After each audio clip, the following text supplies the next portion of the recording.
G'day, Hobgrot, AOS Coach here, and we are talking all things Auric War Clans, but not just any War Clans, folks. We are talking about the Kruleboyz. Yes, we're going to have a cruel summer, and this is a discussion that is 12 months overdue. I tried to get this guest for the last discussion, but unfortunately we couldn't line things up. But I am here with Mike Chadderton, aka Ellarr, on Goonhammer. So I'm sure you're all very familiar with Goonhammer. Great website, great content from Alice and Ellarr. But also you've got a YouTube channel as well, Fantasy Wargaming. Did that right? That's correct. It's an Got M, it. not You an nailed M. it. Yeah, that's right. And we're going to talk Kruleboyz. So before we get into all the good stuff and I get all your dirty tricks and I find out how to kind of crack this code, because we're going to steer clear from Big Yellas, because for the last 12 to 18 months, it's just Big Yellas, Big Yellas, Big Yellas. It's just pew, pew, pew. And we know there's more to this book than pew, pew, pew. Yeah, a little bit more. Yeah. So for anyone who doesn't know who you are, they haven't seen Goonhammer, can you introduce you a little bit yourself, where you're from, and more importantly, what got you into the Kruleboyz? Yeah, so as you said, my name's Mike. I've been playing Age of Sigmar seriously for probably about 3 years now. I like to really get involved in the competitive community.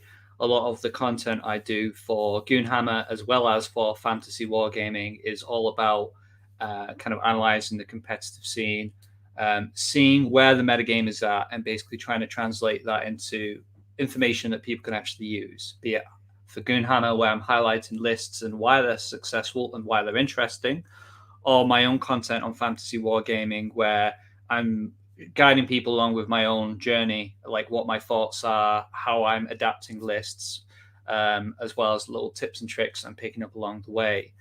As that pertains to Kruleboyz, I really got drawn to them when they got announced, because when I played 40k, which was the system I played beforehand, I played orcs there, and I played blood axes. I'm not sure how familiar you are with them. Blood axes, for those not in the know, were essentially like the really tactical, bizarre, like they were seen as like the outcasts within orcs, because they would potentially do mercenary work for the Imperium. They would dress up in uniform. They would wear like camouflage, and they would be sneaky gits. And I like this idea of, let's stick a hulking great brute of a dude in tactical war gear, and then like try and it's like that weird clash of styles. And what was interesting for me about Kruleboyz and what drew me to them was it was so unlike anything else that Oryx were previously. And that just immediately drew me in. The models for the Maya Brute, the Breaker Boss on Maya Brute with the big 2 clubs, and the Bident Goad and Gobsprak, like the Vulture, is just an incredible centerpiece model. Absolutely amazing. And that combined with, as we learned more about Kruleboyz and the fact that they were all about this like dirty fighting and not fighting fair, was just, it drew me in. And I think that's the best way to get excited about a faction. Isn't like how they perform on the table. It's like, how does it draw you in as a player and get you excited about them? And for me, like, they represented a space that hadn't really been explored yet for orcs, and that was super appealing. Super different compared to your Bone Splitters, your Iron Jaws. And I remember when it very first came out, it was very divisive. It was like, this is super different. I hate it. This is not orcs. But then you had the other side where it's like, this is more like that gritty type orc that we see in like Lord of the Rings and maybe more Dungeons and Dragons, as opposed to the cartoony oryx that you would see. So either way, I think I agree with you that what draws me into factions these days is not necessarily what's topping the meta at the time, but rather like, what am I excited to paint? What am I excited to convert? What am I excited to spend all this time reading the lore and thinking about my own lore and naming characters and doing stupid things that probably spending way too much money on, because I like to be special. Like, I'm converting my Stormcast. I'm going down a really weird rabbit hole of being anti-old cast. So everything that's old is basically Thunderstrike, which means I'm spending too much money on my hobby. But to go back to orcs, they're really cool. And I'm not a Kruleboyz player. I've had the chance to play a lot of Kruleboyz. In fact, this weekend I played a little bit of Kruleboyz in a Big Waaagh list, and I know Tubbs in the chat was mentioning what's the best list involving Kruleboyz and why is it Big Waaagh?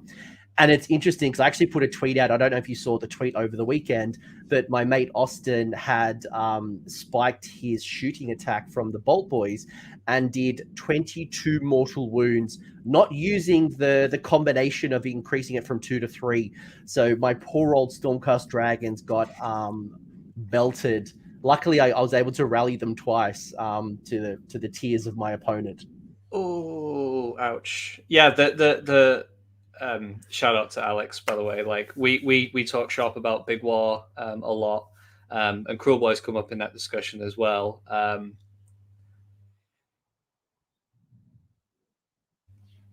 I just had a bit of internet issues. Sorry, it seems to have resolved itself.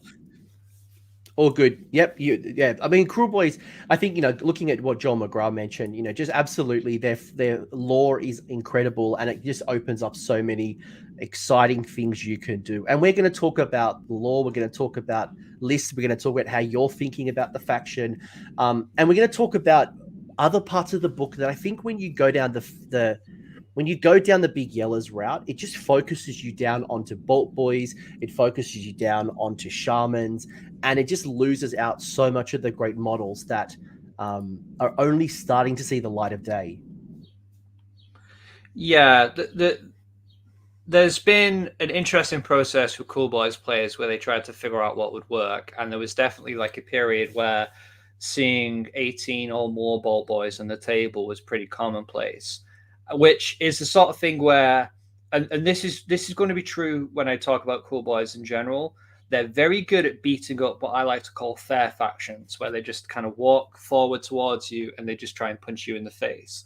Like they have fantastic tools for dealing with that because fundamentally, and you kind of highlighted this when you were talking about the dice spiking against your dragons the other day. Like the mortal wound output they have is insane, and the fact that they can project that power out at a fair range means that they have got incredible tools for playing against stuff like Flesh Eater Courts or Nurgle and Slaves to Darkness. Like the straightforward move forward Fire Slayers is another one.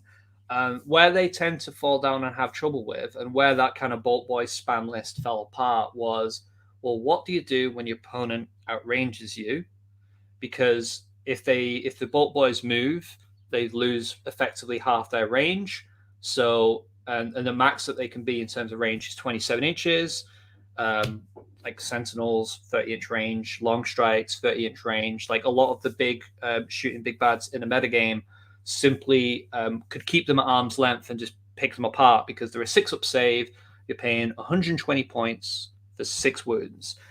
And all those lists fell apart because, quite simply, they didn't have the durability to kind of take those kind of shots. And then Kruleboyz players started to diversify and went, well, what if we do sort of a monster mash list where we bring in some sludge rakers and some Mire brutes? But it never really felt quite cohesive because, well, if you do that, then it's like, if you're playing all monsters, there are better armies to do that sort of gameplay. So like, what are we doing here? And we're now finally starting to get to a place where I'm not going to go ahead. I'm not going to come out and say that they're in a fantastic place, but that like the baseline is a lot more stable. I think you've got a bit of wiggle room because of what the changes that they received recently have, in particular Grinnin Blades, which we'll touch on, have kind of opened up the strategies a little bit. Yeah, because I know a lot of people are thinking about, is this time to jump from Big Yellas to Grinnin Blades, or is there going to be some space for the other sub-faction? I've just completely forgotten its name. I had it 5 seconds ago and I've forgotten it. Like 3 people in the world might be playing that sub-allegiance, maybe 4. But I know as well, like a lot of people, like Flamingo Pie was mentioning, they got Kruleboyz with the Dominion. So that box, and they've got a whole bunch of cool models, and it's like, how do I expand this out? So we're going to give you our thoughts, and my guest is going to share all of the great wisdom on how you can one, start building out that faction, but two, how do you start thinking about it, especially with some of the changes to Grinnin Blades, and why this is now might be the time to switch from Big Yellas to Grinnin Blades? Yeah. And I know people as well, like people are asking about the Underworld's warband as well. I know Kruleboyz have an Underworld's warband. Little old Hades always asked me about Underworld's warbands. But we talked a little bit about what got you into it, the lore, they're great sculpts. They're certainly a little bit different for orcs. If I was just picking it up for the first time, how do you see their strengths compared to even doing it in, like, I could take the same models and put them into Big Waaagh, right? So, like, fundamentally, what is Kruleboyz all about? What are their strengths? And yeah, well, what are their strengths? So, if I were to describe their playstyle, if I were to try to sell them to someone and go, why should I be excited? I'm not even talking about the strengths, more just like what would excite you about them. I would describe them as a bit of a strategist and a gambler's paradise and nightmare simultaneously. Or what I mean by that is they have tools to do some really interesting big brain plays, but a lot of their best tools rely on dice rolls. They're not as consistent as, like, say, some order factions are. Seraphon. Luminef. Luminef, exactly. But they have all these sorts of interesting tricks that can help them win games. They've got incredible damage potential, what with all of the orcs across the book doing mortal wounds on 6s, and its mortal wounds equal to the damage characteristics, so it's in some ways even stronger than what Luminef have. And then you're playing constantly on a knife's edge. And when I'd say it's like a gambler's paradise, it's because, like, they don't have the same toughness that destruction is typically known for. So if you play out of position, you can get punished much more severely because they are simply not as tough as Iron Jaws or Bone Splitters. In terms of strength, very, very high damage output army. Like, their ability to project power out, be it from the Bolt Boys or be it from, like, a Vulture, is quite interesting. It's quite... you can be very pinpoint with where you put your damage. There are a number of tricks. I'm using, like, a collective term, tricks here, but they're split out into different battle traits and aspects of the book. But effectively, in general, you're trying to set up traps for your opponent, and you're trying to disrupt what they're trying to do. They have one of the best spell lores in the game. I feel comfortable in saying that. All 4 spells are fantastic, and they're one of the main reasons why someone should be interested in running Gobsprak, because he knows the whole spell lore. They're 4 great spells that other armies would love to have. Like, they have solid hero options. Like, the Maya Brute is a very efficient combat monster. It almost feels like he's come from Iron Jaws. He sticks out because of just how different he feels than other units in the book. The Sludge Raker, he's sort of like the piece that makes a lot of the other army, the rest of the army, tick, because he has, like, an aura of 6s to hit, do 1 additional mortal wound if they're near him, and he hits basically almost as hard as a Maw Crusher, but he's much, much, much cheaper. He's like a budget Maw Crusher, and I think that if I describe anything as budget Maw Crusher, that should get people excited, because the Maw Crusher is one of the most iconic models in the game, and it feels so fun to play with. In terms of weaknesses, and this is where I have to bring the party down a little bit, they've got terrible mobility because they have no cavalry or high-speed movement outside of the leader section. You're looking at, for your foot dudes, 5 inches, like the Slog Off and Maya Brute, you're looking like 8 inches, but even 8 inches, it's like poor man's cavalry rather than like 14-inch. They've got terrible durability. Outside of the leader section, your best save, the leader section and the Slug Off. The Slug Off is this weird thing that doesn't even seem to make sense within the army, but, like, basically you're looking at a 5-up save at best, which no one is ever going to want to play with 5-up saves. They've got terrible access to ward saves. Sorry, did you want to cut in? No. I know. I like your honesty. Like, I'm just, I want to add one more thing to it at the end, but keep going, right? Because I think, Okay. and I guess the caveat here, folks, who are listening, is don't think this is like we're trying to convince you not to play Kruleboyz. They're a great faction, but you need to understand what your strengths are, what your weaknesses are, how to build around your strengths to really mitigate your weaknesses, or maybe to what to look in your ally pool to start thinking about, well, what can I do to maybe reduce that? And a perfect example is, like, I'm obviously not spoiling anything, but like the Underworld's Warband, the Gut Rippers, not Gut Rippers, the little Wolf Riders, the Ripper the Ripper Snarfang. Thank you. Like that gives you some movement if you're lacking durability and not lacking speed to get to the objective very early on. They're not going to durable, but you know what I mean. Like know what you're good at, what you're not good at. And if you're someone who loves speed, who loves the tank, then maybe this is not for you. Maybe Nurgle is the army for you. So don't go buy them yet. Like I wouldn't be playing Kruleboyz as much as I have been if I wasn't excited about the possibilities. But as you said, I want to be upfront with people who are interested in Kruleboyz about what their weaknesses are. I mentioned before they have a fantastic spell lore. The trade-off here, and a lot of it is trade-offs. The trade-off is we have very mediocre spell casting. We've got a great spell lore, but we have no access to casting bonuses outside of the Rogue Idol. And a lot of those fantastic spells require a 7 or more, which means that it's a lot of coin flip situations. And that's before we even get to the point that your opponent can even try and unbind the spell.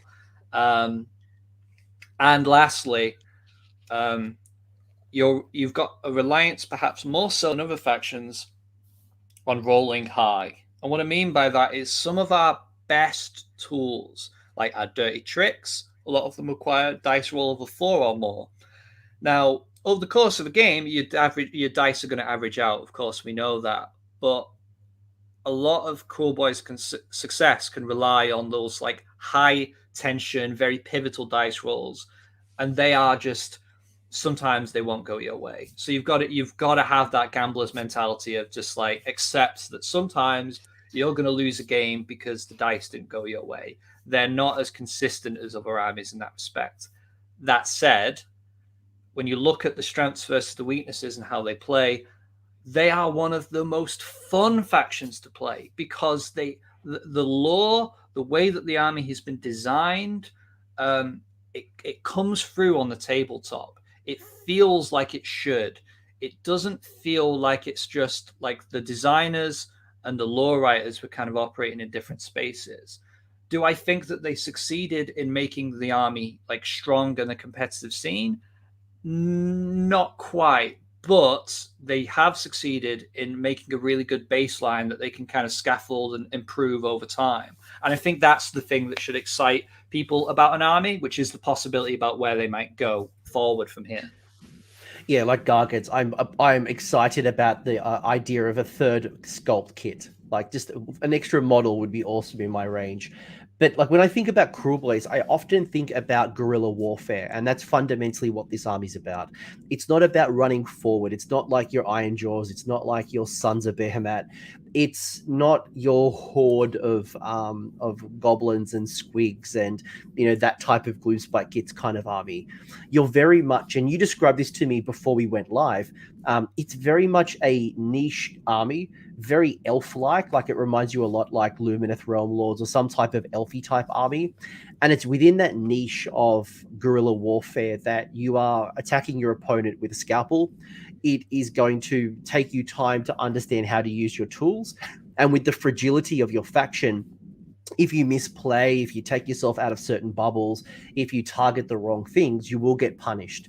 So there is a steep learning curve, but once you've kind of got it, boy, oh boy, do you reap the rewards. And you have seen really good Kruleboyz. We're not saying it's not competitive. It is a competitive army, but there is a higher skill ratio just purely because, as you mentioned, the armor saves aren't that great. The ward saves don't really exist. Things like Gut Ripper, your Gut Rippers, like they're super expensive for your battle line. So you have like Age of Sigmar is fundamentally a game about trading pieces. It's trying to cash in your units for higher value units. if I make a trade where I take my 180 point Maya Brute Troggoth and I kill your 300 point unit, great. But there's also the flip side of that is because there's such a poor armor save faction almost across the board, if you are spotty when it comes to your movement phase, where you leave your units, how you position your screens, you can lead to situations where 500 or more points of your army can just get rolled up very quickly. So like they're very much a tactical army, and when you get used to how to position your Hobgrot screens, how to know when to commit and when to hold back, you can see more success with the faction. But you have to accept coming into it that you can't play them the same way that you would other destruction factions. They simply won't function that way. You've got to come at it as we kind of talked about, that sort of elf mindset, which is bizarre because it's not an elf faction, but it feels in a lot of respects like an elf faction because of the way all those pieces function together. Tomorrow's Goonhammer article is Destro Elves confirmed. Renamed Kruleboyz. And, to Gary P's point here as well, I think one of the frustrations that Kruleboyz players have is in the Gut Rippers because they are expensive battle line. And it's kind of what forced people to go into Big Yellas to begin with, because they're like, well, my battle line options are Gut Rippers for 180 points, I think they were at the time. They're not very good. They're not very durable. They're expensive. Or do I go to Big Yellas? So I think we're going to get into the meat and the potatoes of the rules, and I'd love to get your thoughts and how you think and start to build these rules into your army list. But before I get into that, I want to spin it to be a little bit more positive to find out what your favorite units are right now when it comes to Kruleboyz.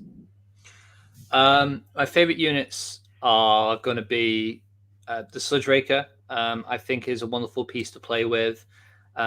He has this kind of great feeling of being a very good counterpunch unit because he's a buff piece, so you sit him in the heart of your army. But when he goes through and charges, oftentimes your opponent will never play against one before, and they will be shocked. You roll sixes and you go, right, that's 9 mortal wounds, and they go, oh god, and then you go, no, sorry, that's my first weapon profile. I've got 3 more to get through. Like the Sludge Raker is great.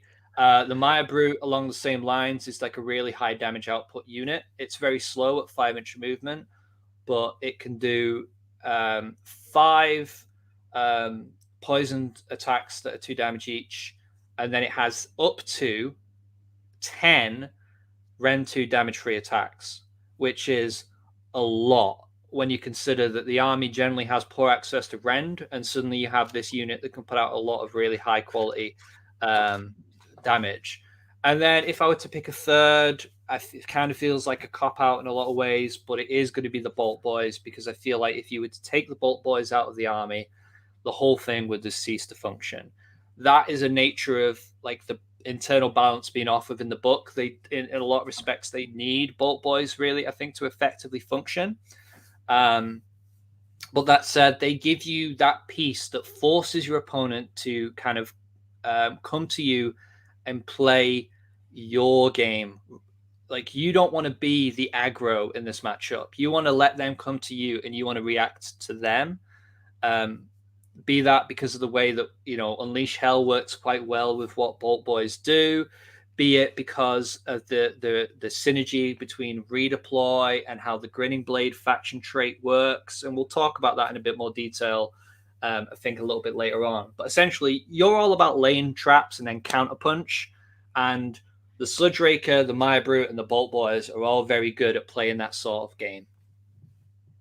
Yeah, and Joel McGrath mentioning in the chat, and this is kind of this is my feeling on Gut Rippers, by the way.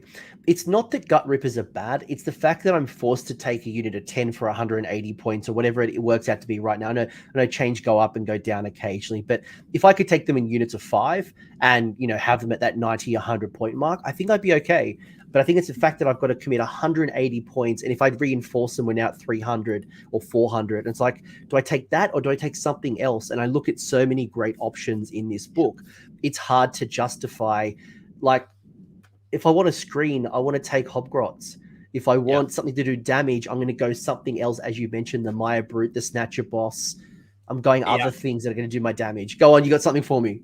Yeah, You're 100% spot on. I think that the problem fundamentally with Gut Rippers is they're a unit without a function within the army because they're too expensive to serve as a functional screen because they're on 32mm bases, so you can't even string them out in a long line. So you have to put them, you either have to have little triangles on the end or you have to accept that you're in 2 ranks. They're 20 wound punching bag. If you get that down to a 10 wound 5 model unit, suddenly you can be like, right, I'm okay paying this price point for a screen because they're still fairly damaged. This still fairly punchy 5-man unit would be, and it works better as a training piece. The problem with Gut Rippers is they're too slow and they're too reactive, but they're not tough enough to actually take any kind of punch. So if you could split that, if I could run 2 units of 5, one and then another one, like say 3.1 inches behind, that's great because suddenly you've taken that same level of points that you put in your army, but now they function much better for what you would want them to do within the army. As it stands, Hobgrots, they die just as easily. They don't have the poison weapons, but in terms of value that you would get from that unit, because they're so much cheaper, you get what you need from them. And you never go to Gut Rippers for damage. If you do, Mark bless you, but like I feel like you're perhaps getting a little bit wrapped up in their damage potential and not being realistic about how they're going to function against some of the bigger, badder units in the game right now, especially because when we talk about GHB 2022 and we talk about bounty hunters, it's like Gut Rippers will die to a screen unit if they're in bounty hunters. They just have no durability. Literally what I was about to segue to was going to be, just for anyone who's listening to this, we are talking in context of the General's Handbook 2022 Season 1, where we are playing in Galette or Galet, and we are got things like Gladian Veterans, we've got, bounty hunters, there's all these things, right? And you're right, like I played a game, I played a couple of games actually yesterday, and I had 3 Gore Grunters in a big Waaagh charge and tag 5 Liberators and 10 Judicators. And the 3 Gore Grunters in Bounty Hunters basically killed 2 units at the same time, just with the amount of damage that goes through all the attacks. So that's certainly one of the other challenges, and why, again, Hobgrots become a better chaff, because they're just going to be around longer and they'll be cheaper. Am I going crazy, or was there a rule update that allows you to get battleline Hobgrots? Yeah, you're 100% right. And this was kind of brought up by Gary P in the chat. And Flamingo Pie is one of the recent changes that they did that wasn't just the Grinning Blades faction trait, which we will touch on because I think that there's this coming down the horizon is this Big Yellas versus Grinning Blades discussion. But Hobgrots, they got a similar rule to what Sentinels do in Lumineth, which is for every unit of Gut Rippers that's battle line, you can, and that's a very important distinction, you can take 1 unit of Hobgrots as battle line. And what that means is, if you're not playing Big Yellas, for those not aware, Kruleboyz only have 1 unconditional battle line, and that's Gut Rippers.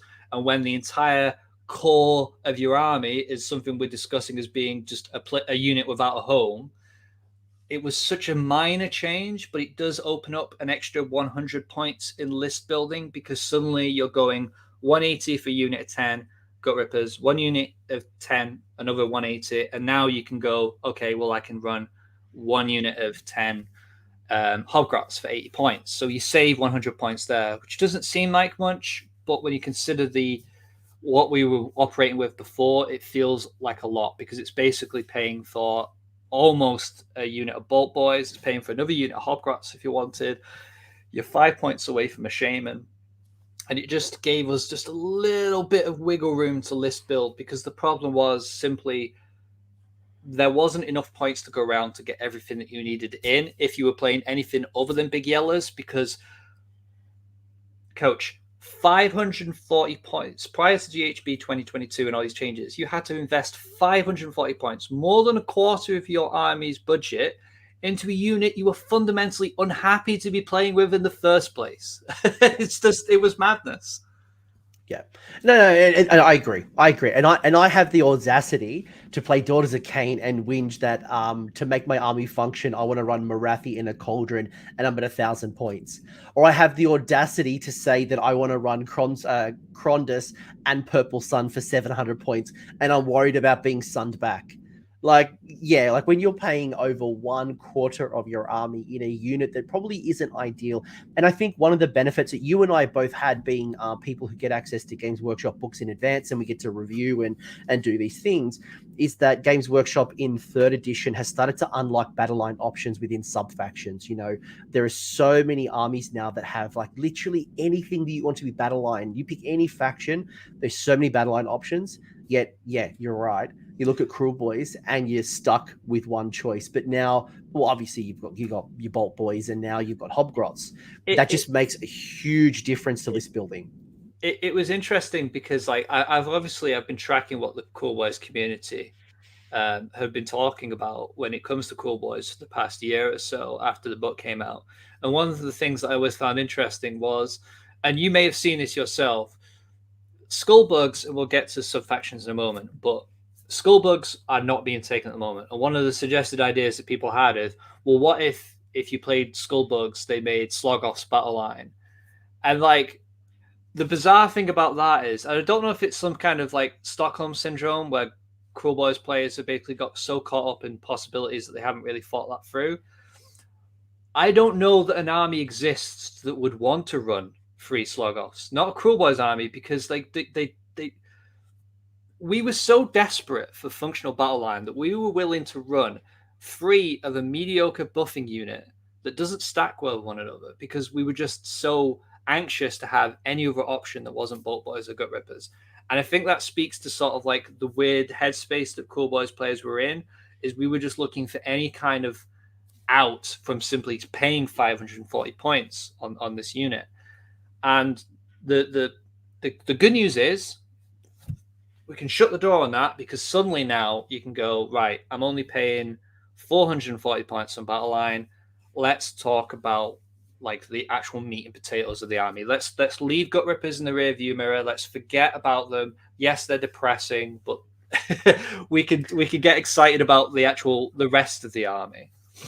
And I don't want to yuck anyone's yum. I'm not saying they're bad. I'm not saying they're bad, folks. If you want to run your Gut Rippers, run your Gut Rippers. But from a competitive choice point of view, when you're trying to build a faction and being locked into 3 units that probably aren't optimal and aren't adding a huge amount of value to your faction, it is a little bit of a tax. So if you want to run them, you do you. But I guess if you're trying to optimize and go 5-0 at your next tournament, you want to do really well in your competitive scene, you need to look at other options as well as your Gut Rippers in order to maximize those points. I'm going to bring up the rules. I think we've been flirting with the rules for too long, mate. But I just want to shout out Felix's idea. This is what, when I would join Kruleboyz, is if Skullbugs was a monster faction. I'm down. I'm down with monsters. I'm a absolute Timmy when it comes to monsters. But we've talked rules, right? So we know that there are 3 sub-factions. So if I take the Kruleboyz and I get an option, and we'll talk about the war clans in a minute, your Grinnin Blades, your Big Yellas, and your Skullbugs, to kind of customize your force a little more, pros and cons.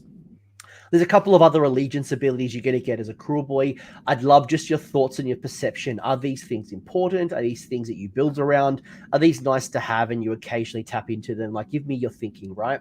So you got Venom-encrusted weapons. If you've played Kruleboyz, you know this rule. It's one that comes up a lot. But essentially, if an unmodified hit roll for an attack for a Kruleboy orc is a 6, it causes a number of mortal wounds equal to the weapon's damage characteristic, and the sequence ends. So you don't make a wound roll or a save roll, and this will have no effect by attacks made by a mount unless it's stated otherwise. So what does this mean? Is this good? Is this something you build around? It is 100% something that you build around. The reality is the army has pretty poor access to rend, with a few notable exceptions. So the quality damage, I like to refer to things as quantity damage, where you're just throwing buckets of dice, and quality damage, which is how can I actually effectively take down save stacking units, ethereal units, units with just innate toughness. And the reality is, Venom-encrusted weapons is our one-stop shop for damage. Everyone knows 6s to hit do immortal is great. Now consider that a lot of our damage can be 6s to hit do 2 or 3 or even 4 mortal wounds.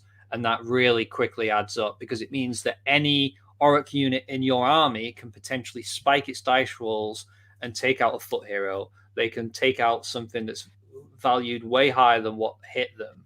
And that's so important for the way that this army functions. Yeah, keep talking. I'm actually going to bring up the spike that happened literally the weekend. Keep talking. Probably the only thing I'll mention here as well is that you can modify this number. So there is ways that you can bring that 6 down, and there are ways, as you've mentioned, to make the damage characteristic increase as well. So if you want to tap into mortals, and I think like at the moment with like Nurgle and Nighthaunt, doing incredibly well, this is a good ability. But on the flip side, then you have things like Idoneth Deepkin that can really control where you shoot. So you've got to be very mindful how much you lean into something like, just going all in on Venom-encrusted weapons, because it can backfire if you're being forced to shoot at things that you don't want to shoot at. Yeah, like we're not going to do a unit by unit breakdown, but like the Venom-encrusted weapons can be modified effectively in 2 ways.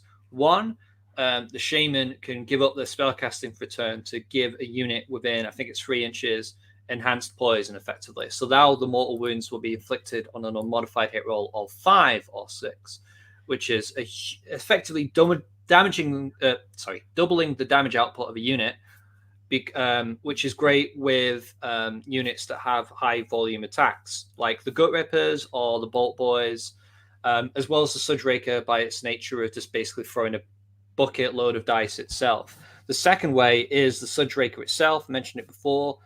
Units that are wholly within 12 inches of the Sludge Raker, if they roll specifically a 6, it doesn't stack with the Shaman buff. It does 1 additional mortal wound, and that is on a per 6 basis. So if you roll 3 dice and you roll 3 6s and it's a damage 2 weapon, suddenly it's 9 mortal wounds, because it's 2 + 2 + 2 and then 1 + 1 + 1. I phrased that very poorly, but you get the idea.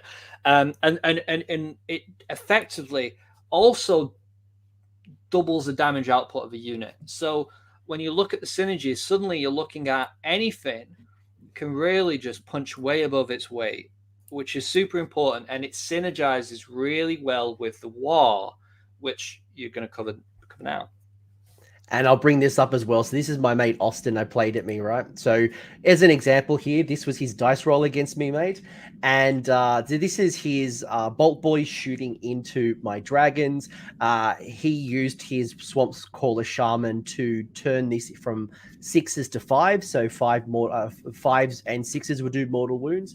And the Bolt Boys not having the Sludge Raker would just do 2 mortal wounds. So that is essentially their dice roll. And that's a spike, obviously, but that was 22 mortal wounds from 1 shooting attack from a 1 unit popping off into my dragon. So you can see there that 22 mortal wounds in 1 shooting attack is nothing to sneeze at. Would wipe a Nighthaunt unit out very easily, kill probably some of the best monsters in the game, or at least degrade a Mega Gargant 3/4 of the way down. So it is a very powerful ability. You'd pop Kragnos. Yeah. And then you obviously got the Waaagh. So you've got the big Waaagh, right? There was a question in the chat. I'll just ask you really quickly. I don't actually know this one. Asking around with Venom-encrusted weapons, do the mounts, so do companions and crews get them? Because they're not mounts, but they do. They do get them. Like, so the Stabgrot for a kill boss on foot, like the Goblin Attendant on the back of Gobsprak's mount, they do actually get mortal wounds. So, like, they do. It's just a yes question. A yes answer. They do, but because it is stated otherwise, it's not a mount. It is a companion. Yeah, I mean, obviously we're putting on the spot. We'd have to have a quick look and just double check it. There's not very many interactions where. The reality is that I think there's only 2. I think I named both companions that are actually in the book, and they're not a high impact dice anyway. So if they didn't, it wouldn't be the end of the world. But as far as I'm aware, yes, they would.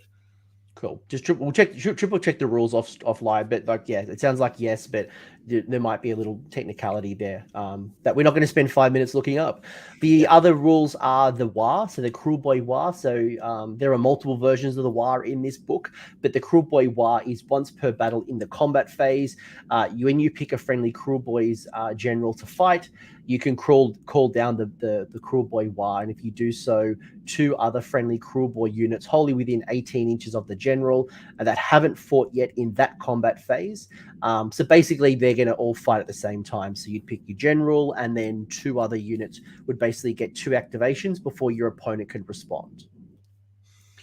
It's like a super, and this is where there's like an interesting comparison to be made with Lumineth, because Venom-encrusted weapons has a comparison ability in like the I think it's sun metal weapons for Lumineth. Now, Kruleboyz Waaagh is effectively like lightning reflexes for Lumineth, but it's tweaked in that it's only once per game. You have to have your general alive, and instead of 2 units fighting in sequence, it's 3 units fighting in sequence, which is obviously, I don't think it's as baseline as powerful as lightning reflexes. However, the potency of fighting with 3 units at once does mean that you can mitigate some of the durability problems that Kruleboyz have if you time it correctly. The idea with the Kruleboyz Waaagh, and this is what I was talking earlier about setting up traps, is you want to present a scenario where your opponent is engaged with your Hobgrot screens, has wiped them out, they're dead, whatever, and now they've got 1 or 2 juicy targets in the middle of the board, and you can go, right, I'll charge with a Sludge Raker, I'll charge with 1 unit of Gut Rippers, I will charge with a Mire Brute. It might even be a Foot Shaman. It doesn't matter. What your intent here is just to try and get at least 3 units in, pop this thing off, because Venom-encrusted weapons means that everything has got a very high damage potential. What you want to set up is a situation where you simply bury your opponent in mortal wounds and you don't have to worry about the crackback. Now, a couple of important notes here. Your general has to be the first one to fight, and your general has to be alive. So ideally, what this means is you don't want to put like a shaman as your general who's just going to sit in the back. I understand the temptation because you want to protect your general, but fundamentally, if you're playing in such a way, you're not taking advantage of one of the better aspects of the battle traits, which this Waaagh gets you, which is that once per game essential flipping the script on the game, because what you want to do is basically give them one hell of a counter punch and leave them with not enough to get through your weak units. And proper usage of the Waaagh, maximizing the value of that, is really important. And it speaks to, earlier we were talking about spamming Bolt Boys. The problem with doing that approach is it also meant because they were relying on Bolt Boys, they couldn't really maximize value with this. And Neil is correct here. I think that your general is likely to be a Sludge Raker. I could see an argument for the Mire Brute if you wanted to go budget. If you wanted a general who was mobile so that you could perhaps activate that Kruleboyz Waaagh and be mobile about it, you maybe consider the Vulture boss, which has less damage output than the Sludge Raker, but 240 points, he is actually quite an efficient monster. I think that he's one of the more overlooked units in the book.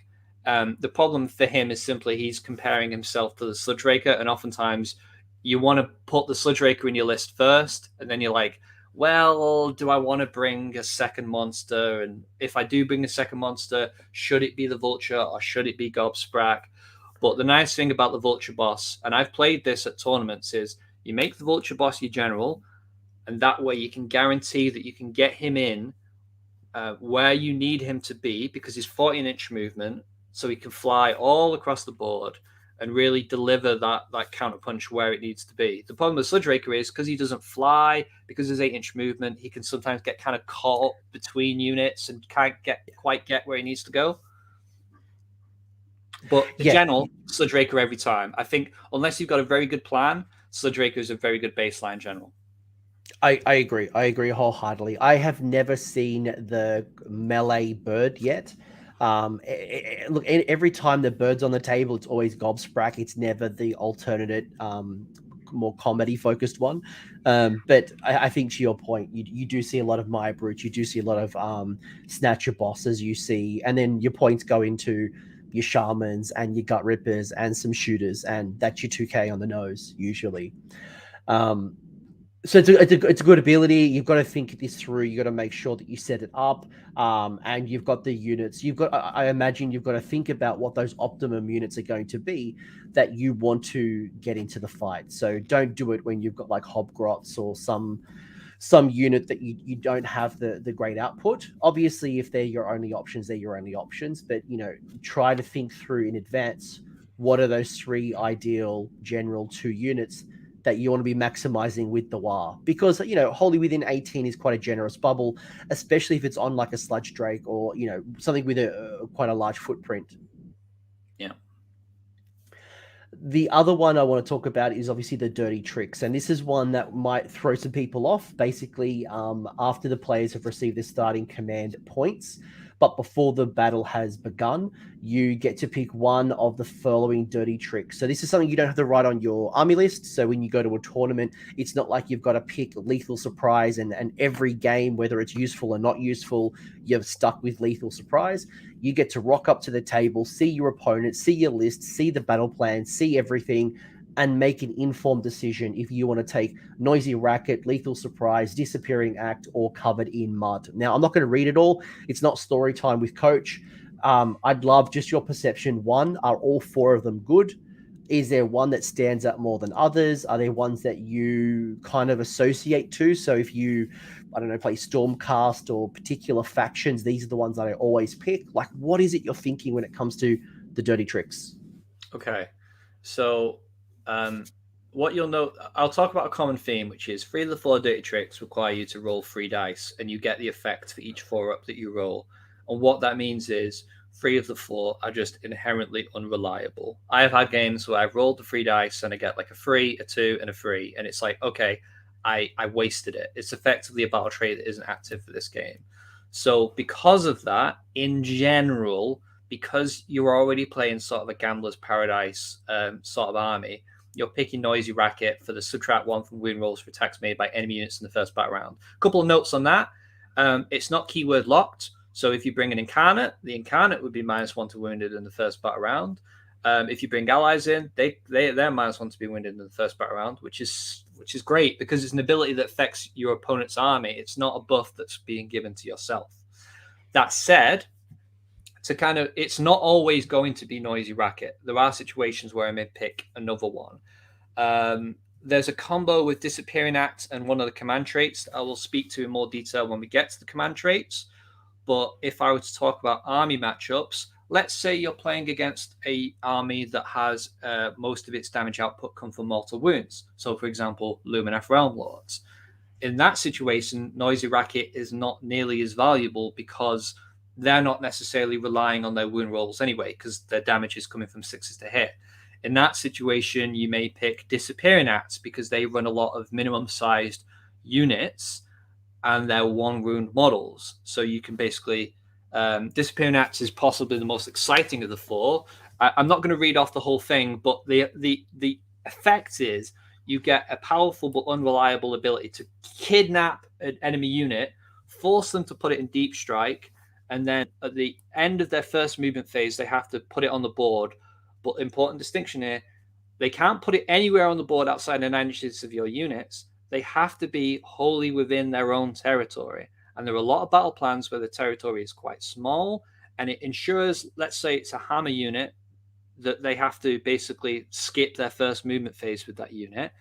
It lets you lift screens up and potentially get to what's behind the screens. And this is the combo I'm going to speak about in a minute.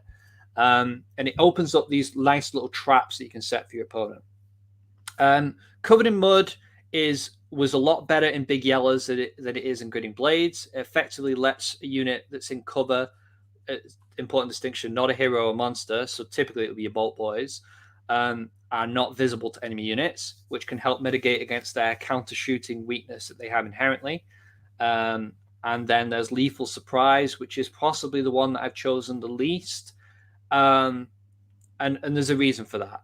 So we talked about dice rolls. Consider this, Coach. Yeah.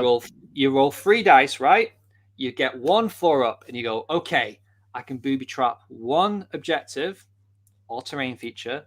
My opponent has to get within 1 inch of that terrain or objective. So let's say I have been successful. I've rolled a 4-up. I've managed to get them to actually move towards 1 inch. And then you roll a 1 and nothing happens. Or you roll a 2-up successfully, and then you roll a 1 for the mortal wounds. It's a dice roll followed by a dice roll followed by a dice roll before it even does anything. And that's the thing that holds it back. Mike, yesterday, against my game against Nighthaunt, dragons now have a reroll charge. I was 4-inch charge. I failed it. I re-rolled it. I failed it. Dice rolls fails. Even simple ones like a re-rollable 4-inch charge. I roll a 3, then a 2. So I can appreciate why, especially from a competitive point of view, you want the reliability, especially because getting them, you could roll 1 Lethal Surprise and then you fail the 4-up, or you get the 4-up and then you roll the 1 on the damage, right? Yeah. And I quickly had a look at your allies to see if you could ally in the Underworld's Warband. Is it Hothgorn, the ogre with the they can set the traps on the objectives? And if you really wanted that ability, but you can't, your only allies are Gloomspite Git. So I'm like, you can't even get around that.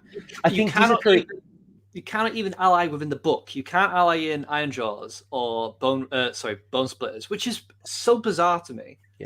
Yeah, I do find that bizarre. If you want to do the allies, you've got to go Big Waaagh, but it's bizarre. I am surprised on that one. I think, you mentioned the consistency around the noisy racket, great little ability. I've had Disappearing Act work on me against me once, and it was annoying that somebody. What did they take away? I think they took away my Sneaky Snufflers. So I was playing my Gloomspite Gits, and my Sneaky Snufflers were going to go support my Gits with the Loon Boss, and they pulled them away, and it kind of delayed the buffs and then maybe like you have to use a Hand of Gork to get them back in, and it was kind of annoying. But if you spike that, it's a great little ability, and you mentioned very good. Especially probably now where we're probably seeing less units reinforced at the moment because people are building in screens. People have more objectives on the table now, so they need more units in their list than ever before. So, one last thing before we move on. MMR has pointed out, I think, a piece of feedback that the Kruleboyz community have given, which I tend to agree with, which is the Dirty Tricks battle trait would feel so much better if it was just for the Lethal Surprise, Disappearing Act, and Covered in Mud. It was you roll a D3. And then that was how many units got affected. It wouldn't be functionally all that much different than what it is now, but what it would mean is you had a guaranteed effect. You would have at least 1 unit affected by it, and that's the problem that it has at the moment. And it's typically why you pick Noisy Racket, is because it's the only consistent one you have. Yeah, I can appreciate that. Again, as a Gloomspite Gits player that can't even use the Bad Moon in the first turn until they've recently just made the change to the terrain piece, I can appreciate that. I want some consistency in my allegiance ability. So look, there's some good uses. I guess the great thing as well is that there's flexibility, right? Yeah, totally. You've got to go in knowing that this is a bonus. If you pull it off, awesome. But there's no reliability outside of Noisy Racket. So if you're going Disappearing Act, it could be 0, it could be 3, it could be somewhere in between. Mm-hmm. Anything else you'd add with Allegiance? No, let's move on, because I want to kind of talk about some of the exciting traps that you can lay with these subfactions. Dirty tricks. You got your subfactions, and probably call out as well in the June 2022 errata. There was a change to the Grinning Blades, which is friendly Grinning Blade units are not visible to enemy units that are more than 12 inches away from them. So that is an update. Yeah, and it's such a huge improvement for the viability of the subfaction Grinning Blades. They were previously only basically in competitive play anyway. It was all Big Yellas all the time because they were the only one that had the functional battle line options. and they had the most powerful effect by far. Now it's much more of an interesting discussion between Grinnin Blades and Big Yellas. When you look at the subfactions, do you rate all three of them? Do you think some are better than others? You often see Grinnin Blades and Big Yellas on the competitive scene. Historically, it's always been Big Yellas. Grinnin Blades has started to come into the fold. Skullbugs, probably not so much. I haven't at least seen many Skullbugs. Do you think there's reasons why certain factions are doing well, some things that maybe are a little bit missing, like Skullbugs? We talked about battleline options. What's your take on the subfactions? Okay, so fundamentally, Grinnin Blades and Big Yellas offer something valuable, which is either they improve our threat projection with the Big Yellas and the damage output, or they give us some form of durability. So Out of the Mists make us better in the metagame against other shooting units, as well as it affects spells as well. So targeted long-range damage spells or debuff spells we can't be hit by because of Out of the Mists, meaning they're not visible. Doesn't affect stuff that doesn't require line of sight, but it is notable. And then there's Skullbugs. And the reason why we don't see Skullbugs is because it's ostensibly supposed to be something that makes our units more durable, but in practice, it's simply too inconsistent to be worth it over the tools that Big Yellas and Grinnin Blades offer us. At best, a monster could be on a 4-up, it could be -1 to hit, which is okay, but it's nowhere near like the best defense for Kruleboyz is simply not to get hit in the first place. And Big Yellas mean that your Bolt Boys can be further back and still do their damage, which protects them. And Grinnin Blades means your opponent has to come and beat you up close if they even want a chance to throw a dice. And the difference there is important. They're guaranteed effects. They don't require a dice roll. And the Skullbugs one is simply too inconsistent to really be worth considering if you're going to a 5-round tournament. If you just want to have fun, Skullbugs are still like they're fine. They're functional as a subfaction. They just won't give you the same tools that the other two do for competitive play. Yeah, like I'm just rereading this and I'm just having a think about Skullbugs, and it's on a 4-up if you're within 3. If I'm outside of 3, it means on a 6-up. So it's important distinction there. For every unit other than a monster, it's just always a 6-up. If it's a monster, it's a 4-up.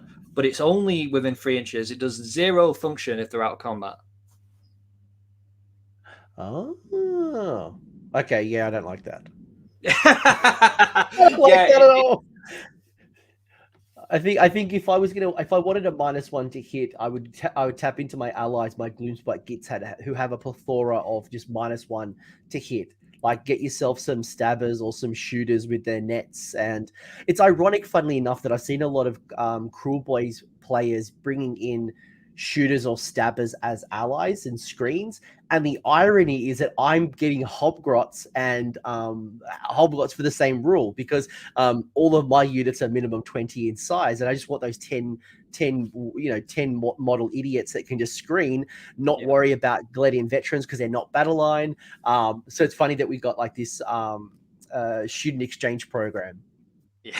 I love that idea of it's just two coaches passing each other on the highway. One of them's full of Hobgrots going to Kruleboyz. One of them's full of Gloomspite Gits going to. I've got them backwards, but you get the idea. Right. I got the better trade because I also get the Marsh Crawler, which is probably the best Gloomspite Gits model in the range. But yeah, you can clearly see why Grinnin Blades and Big Yellas, Grinnin Blades especially, because you're right. Like, I can't be targeted for shooting. I can't be targeted for magic. Obviously, things like Sentinels break that because they don't require line of sight. But there's things like, like for most things that want to target you either from range, it's forcing you to get within close. And if they're within 12 inches, it means you can shoot them off, you can get them into combat, you can charge your monsters in, you can use your own magic and your hexes and different things. And it's delaying, and you mentioned right at the top of the show how you don't have the durability in Kruleboyz. So by delaying the damage till you being closer, being within 12, it means you get that extra turn or two to not sustain damage. And even more so than that, the nice thing that 12-inch rider, the fact that it's 12 inches, gives you is that there are certain shooting units where they have quite a large footprint on the table. So, for example, bow snakes, they're on quite large bases. Judicators, they're on quite large bases. So the natural inclination of a player, if they want to be able to shoot you, is they want to get as much of them as close as possible. Now, consider it is on a per model basis. So on a large unit like that, the front rank might be able within 12 inches, but the back rank may not. So even if they get in range, they might not be firing at full potential. And if they move even closer to make sure that the models in the back are in range, the likelihood is, especially if they're a big footprint unit, they're now suddenly within 9 inches of the unit they're trying to shoot. And then you can redeploy. And you could redeploy, and if you roll a 3, you're back out of 12 inches again. And this is one of the best kind of traps that you can set up, is suddenly your opponent has used their movement to come closer to you, and they can't even do what they wanted to do in the first place. They probably cast spells and abilities, and they're trying to buff up that particular unit to go in to handle your army. And then, yeah, you're right. You do a cheeky redeploy, and the thing that they wanted to get into is no longer a target for them. I love that. Yeah. I love that redeploy. It's a great way to think about it, because most people redeploy just to get away from combat. You're thinking about this as well, especially with the Grinnin Blades. So, awesome. Funnily enough, the person who I was just talking about with the mortal wound spikes has joined the chat. Hey, Aussie, good to see you here. Yeah, there was totally massive spike. I can only appreciate if you would have had the 3 damage as opposed to 2, but you can kind of see why before Grinnin Blades became changed, why Big Yellas stood out. Grinnin Blades has definitely got play, and why you should now think about bringing it in, because there's a lot of great lot of great uses in the game, and a lot more people are looking at shooting. A lot more people are looking at shooting now, and you know, Tzeentch coming out, and you'll have Lumineth coming up probably as the next books, and they're going to have a lot of magical power that wants to target your key pieces. Boom, you're not in range, you can't see me, lol. So, interesting enough, one of the biggest threats now to Grinnin Blades lists is Storm Fiends, because of a rule that I'm pretty sure most people forget about. Because when you look at Storm Fiends, you think about their raw damage output. Sorry, do you know what I'm talking about? No, I'm curious. I was motioning tunnel. What are you going to talk about? Wind launchers are 24-inch range, and they have the important distinction of they don't require line of sight. Most people never even notice because, like, of the way that unit functions in practice, but they do. And in practice, what that means is the Storm Fiends can very effectively force Bolt Boys to come to them in order to kind of play that kind of shooting game. And it's scary because, like, you think about how tough Storm Fiends are, and a unit of 6, they've effectively got 14 wounds they can take before the actual shooting guys even get damage, because they always take the melee ones because they have to, but they're always the one that they remove first. And that one's got 7 wounds as opposed to 6 wounds. Yeah. No, I like it. I like it a lot. And then, like, you start to kind of double down into tricks even further, right? You've got command traits, you've got artifacts. Without kind of, again, doing this story time, do you like all of these options? Do you like some of them? Are there ones that just kind of stand out to you as like, these are the one? Okay. So there's the bad news is there are a lot of these that I think that you would just kind of skip straight over. But that said, there are some very powerful tools in here. They're not all winners, but some of them you can do some real good stuff with. If we're talking about command traits, they're actually pretty good. All 3 of them I would consider taking. Egomaniac is an interesting one because it is effectively gives a bodyguard rule, but the bodyguard rule is on the general itself, and it lets you pass off wounds on a 4-up to a friendly unit within 3 inches. Again, another important distinction here, it just specifies friendly units. It is not Kruleboyz keyword locked. So what you can do, and this is something I am going to be playtesting, is you could ally in what is incredibly powerful at the moment that everyone is taking. It's an incarnate. And you could go, right, I'll have my Sludge Raker next to my incarnate, and on a 4-up, I'll pass all these wounds off to the incarnate. And And in doing so, the worst case scenario is it gets dropped down a level, but there's a good chance it just shrugs off the damage anyway. And suddenly the Sludge Raker, its durability goes a lot further, which is an interesting little trick that I've tried once and I'm keen to explore more. I can see the cogs are turning in your head. Yeah, I don't know if I would use the Incarnate. I feel like you're holding back the Incarnate. I can see why you'd want to do it. I would be more. I would be more inclined to use again those 20 Gloomspite Git idiots. Get a unit of shooters, 140 points for 20 wounds.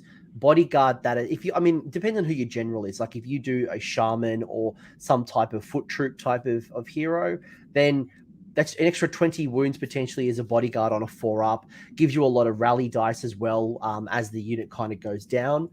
But I think keeping within 3 inches of an Incarnate at all times, you're probably getting into your combat bird, or you are holding back your Incarnate a little bit. Yeah, I would only really consider that combo if I had, like, say, Fasten on the Sludge Raker, so that it could kind of keep up and then basically then be a power pair that always stayed next to one another. If you weren't taking Fasten, then yeah, I think at that point you're looking at like the Vulture Boss because it's more consistent, able to pair up. But as Karetti's saying, as you pointed out, you can ally in Gloomspite Gits, Chaff, and they can take the wounds. Or you could pair it with a Maya Brute because they've got innate regeneration because they're a troll.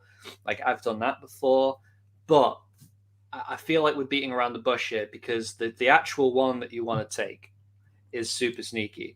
It is an incredibly powerful rule that can set you up for success before the game has even begun. Before you explain why, can I ask you, is it superior than one of the universals, let's say Master of Magic? Is Super Sneaky better than what's available just to everybody? I think that the answer to that is going to be a function of what's in your list. Super Sneaky, it lets you pick up a unit basically after deployment's finished, but before we know who's going first. So it's much better if you are a lower drop than your opponent because you can basically redeploy it knowing whether you're going to go first or second. Important distinction. I just want to clarify before we continue. If you don't have a great candidate to kind of put a unit in position, say 9 inches away for an alpha strike or a forward screen that you're setting up to try and play well into what you're doing with Grinnin Blades, if you don't have that sort of game plan in mind, and let's say you're taking an endless spell like Purple Sun, for example, then yeah, you would probably consider Master of Magic. The thing I would say is if you're looking to cast spells, the likelihood is you're going to be bringing Gobsprak to do it because he's a 2-cast wizard and he knows all the spells in the lore. Every other wizard we have, either the Shaman is likely going to be giving up his spell casting for his buffs anyway, so Master Magic isn't a great setup there. Let me put it another way. Your best case scenario with taking Master Magic is you're putting it on a Sludge Raker and you're giving it Arcane Tome, and then you're giving it like a potent spell like Nasty Hex or Choking Mists, and your idea here is you want to set up that spell on the front lines. If that's your plan, by all means you can do it. It is still incredibly powerful. Master Magic's very good. For me personally, I tend to go for Super Sneaky, but there are players who are doing it to some success, and I think it is a worthwhile consideration. It just, like I said, it depends what you're trying to do. What I want to talk about with Super Sneaky, and I alluded to it earlier with Disappearing Act, is I've set this up over the course of the show. We've talked about the Maya Brute, who is a very efficient unit. It's 180 points. It can do up to 10 damage-free Rend 2 attacks and 5 damage-2 mortal wound attacks, right? But its primary setback has always been it's slow. It's a 5-inch movement. So there's a little combo you can do here. Because it's got a mount, you can give it faster, so it can move once per battle in the hero phase. So you can move it 5 inches forward. Can you go back a slide to the battle traits for a second? Sure. The generic ones? Yes. So if you look at Disappearing Acts, this is the combo. What you do is, if your opponent has set up, let's say you're playing against Seraphon, and they've got their Slan, and they've got their Astrolith Bearer, and they've got their Engine of the Gods, and then they've got a unit of 10 Skinks in front. Yep. it's a ballsy play because you are relying on that 4-up, but you go, right, I'm gonna redeploy with super sneaky and put the Mire Brute 9 inches away from the skinks. And then before the game begins, I'm going to try and smuggle those skinks into next week. And then I'll take the first turn. I will hero phase move 5 inches with the fasten battle trait, the mount trait. And because it's in the hero phase, I can redeploy in response to that. Can't all that defense.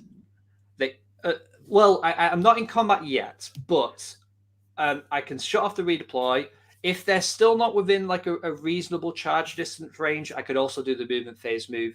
But the key here is if your opponent has castled in such a way that they are exposing key pieces, and they have to be key because you consider that you are essentially going to be throwing away this unit. If he can go in and he can decapitate a Slann, or he can take out like Techless, because a Mire Brute is strong enough to punch, especially because he won't have his 5-up ward yet. Like, you think about these sort of situations. Now, caveats. Because it's reliant on the wounds characteristic, you're not going to want to choose it against, say, Iron Jaws, where everything's like 2 or 3 wounds because it's not consistent enough. And more to the point, like, who is that fragile support piece you're going to try and punch? When certain matchups, it's really powerful. You can go back to the command traits now. The other important aspects of it is it lets you have outs in situations where you don't have priority. So let's say your opponent has lower drops than you, and they're a shooting army, and what their game plan wants to be is give you first turn because you're out of range for your bolt boys and you can't really do any effective shooting. What you do is you present the Mire Brute 9 inches away from them, off to the side. So you go, okay, I'm giving you a dilemma here, because either you give me first turn so that you can set up your like potential double turn, but I get to get in your face with the Mire Brute, and then you have to shoot the Mire Brute anyway, and I've disrupted what you're trying to do.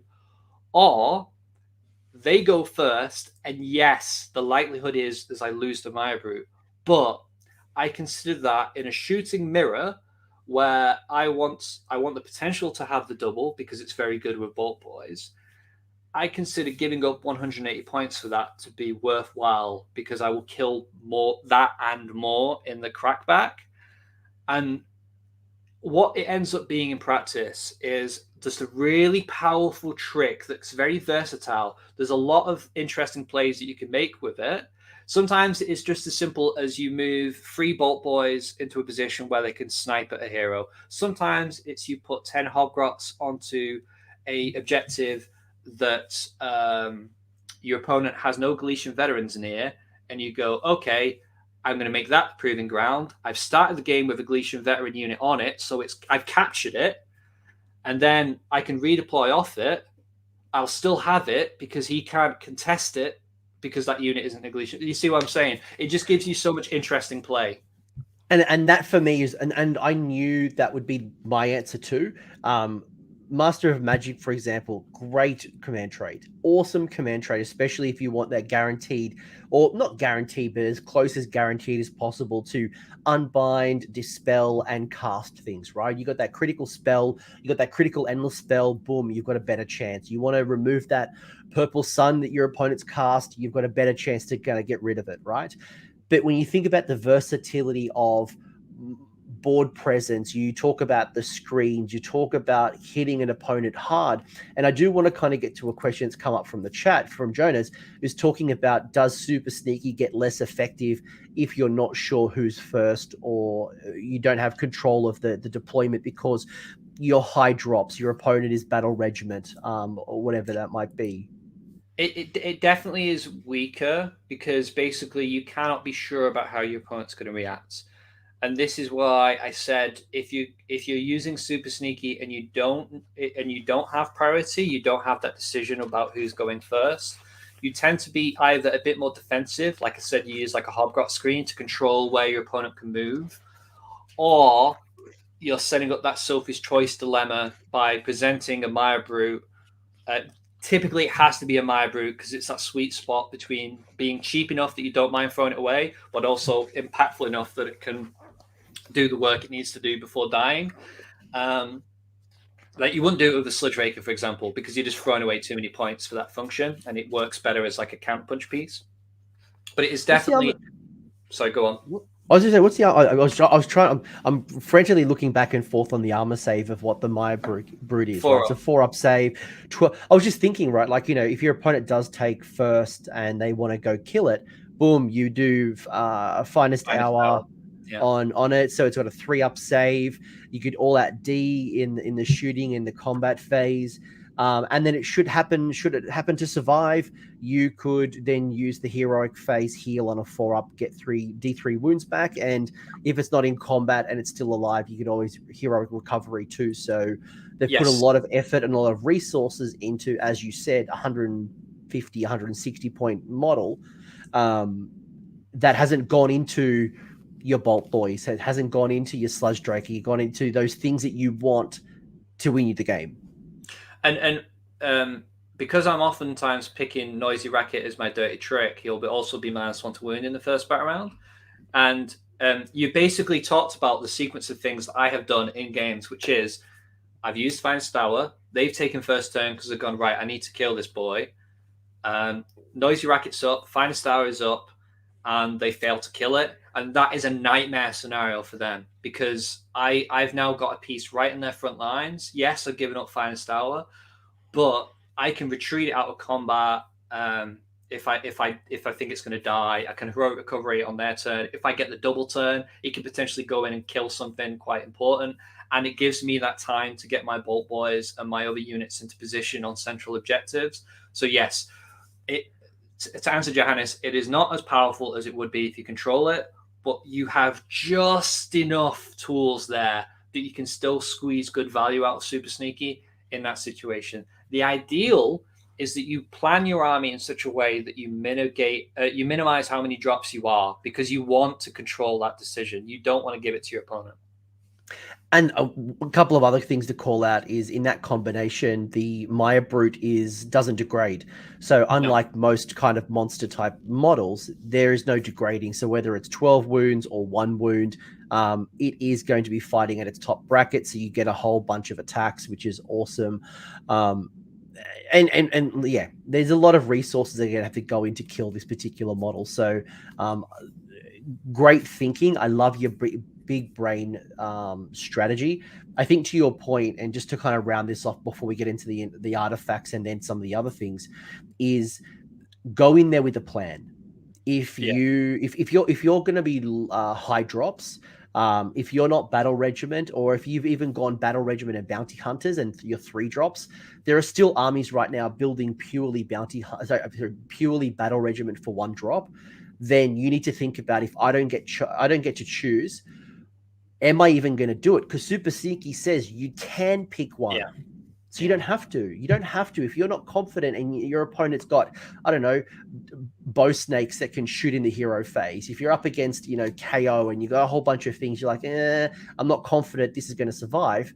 Choose not to. You don't have to. So I have, in certain situations, basically just use it to adjust where I have a unit deployed. So, for example, Gobsprack, I may have deployed him because I'm low drops. Maybe I've deployed him early and he's out of range of a unit I need to try and unbind with. Or he's in position in such a way that my opponent has then put a big hammer unit facing across from it. I pick it up and just put it behind the screen on the other side of the board. You can use it very defensively and it will still get you value. Like, it's still great. And MMR's saying... Yeah. Go on. No, MMR is perfect. Like, set him up to be sat on an arcane terrain feature ready for the first hero phase. Like, loads of little tricks that you can do with that. You could, if your opponent has mystical terrain near it, you could put that Maya Brute on mystical terrain. You give it that 6-up ward in addition to some of the other defensive buffs. You could find, as you mentioned, arcane terrain.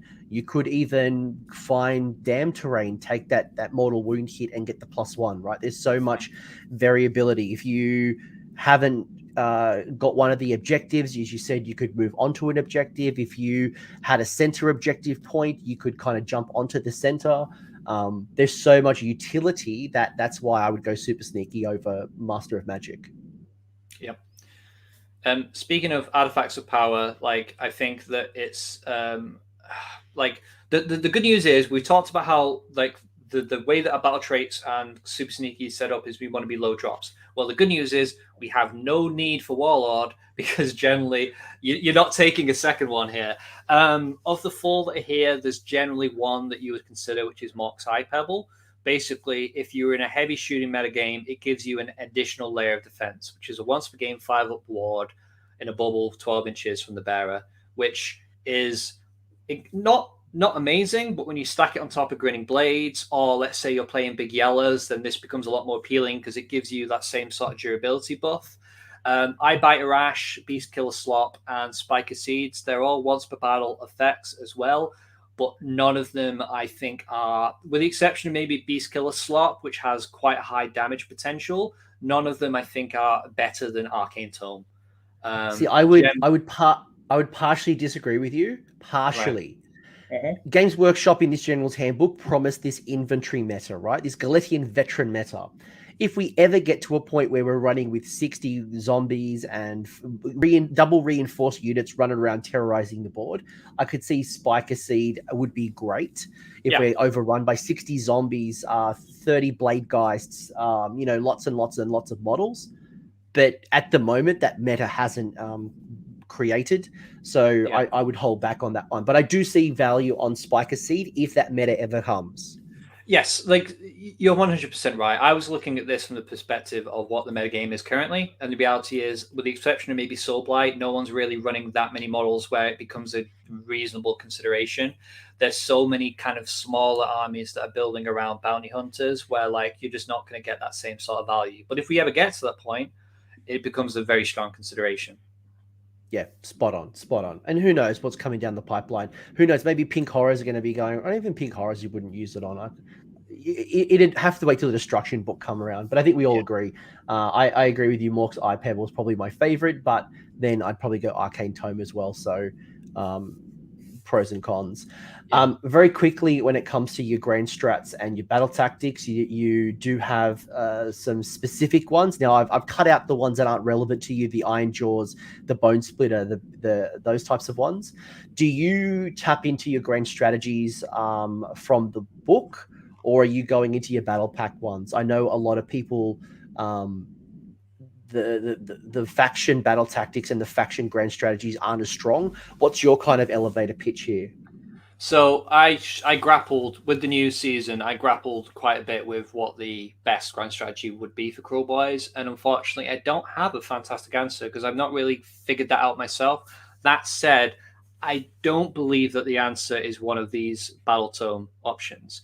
Between In and Out Lads, Waaagh, and Crump 'em All, the first two, In and Out Lads and Waaagh, requires you basically to have some units around. And what I found is, if you're Kruleboyz, if you haven't disabled your opponent, what you typically tend to find is that most of your army's dead anyway because we just don't have durability. So In and Out Lads requires you to have your general alive and you've lost fewer than half of your units, which just doesn't happen in close games. You will lose one or both of those criteria.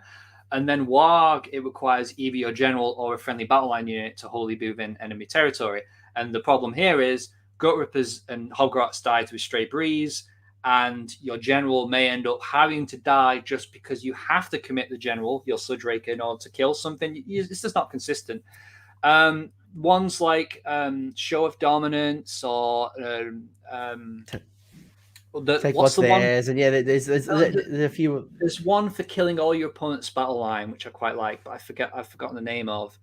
Is it No Rest for the Weak or something? Basically, it's kill all of your opponent's battle line. And the nice thing I like about that is a lot of people aren't running heavy battle line anyway because they're trying to dodge Galician veterans. And the nice thing about Boltboyz is they're very good at basically picking a unit and going and killing it. And that's one that I can pretty consistently score.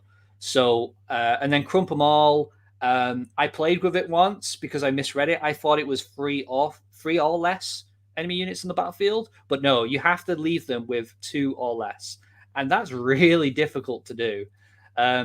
And you can only pick it, again, another requirement here. You either need Kragnos or Gobsprak. You can't run Gordrak in Kruleboyz, but you can run one or the other. No place for the weak. Thank you.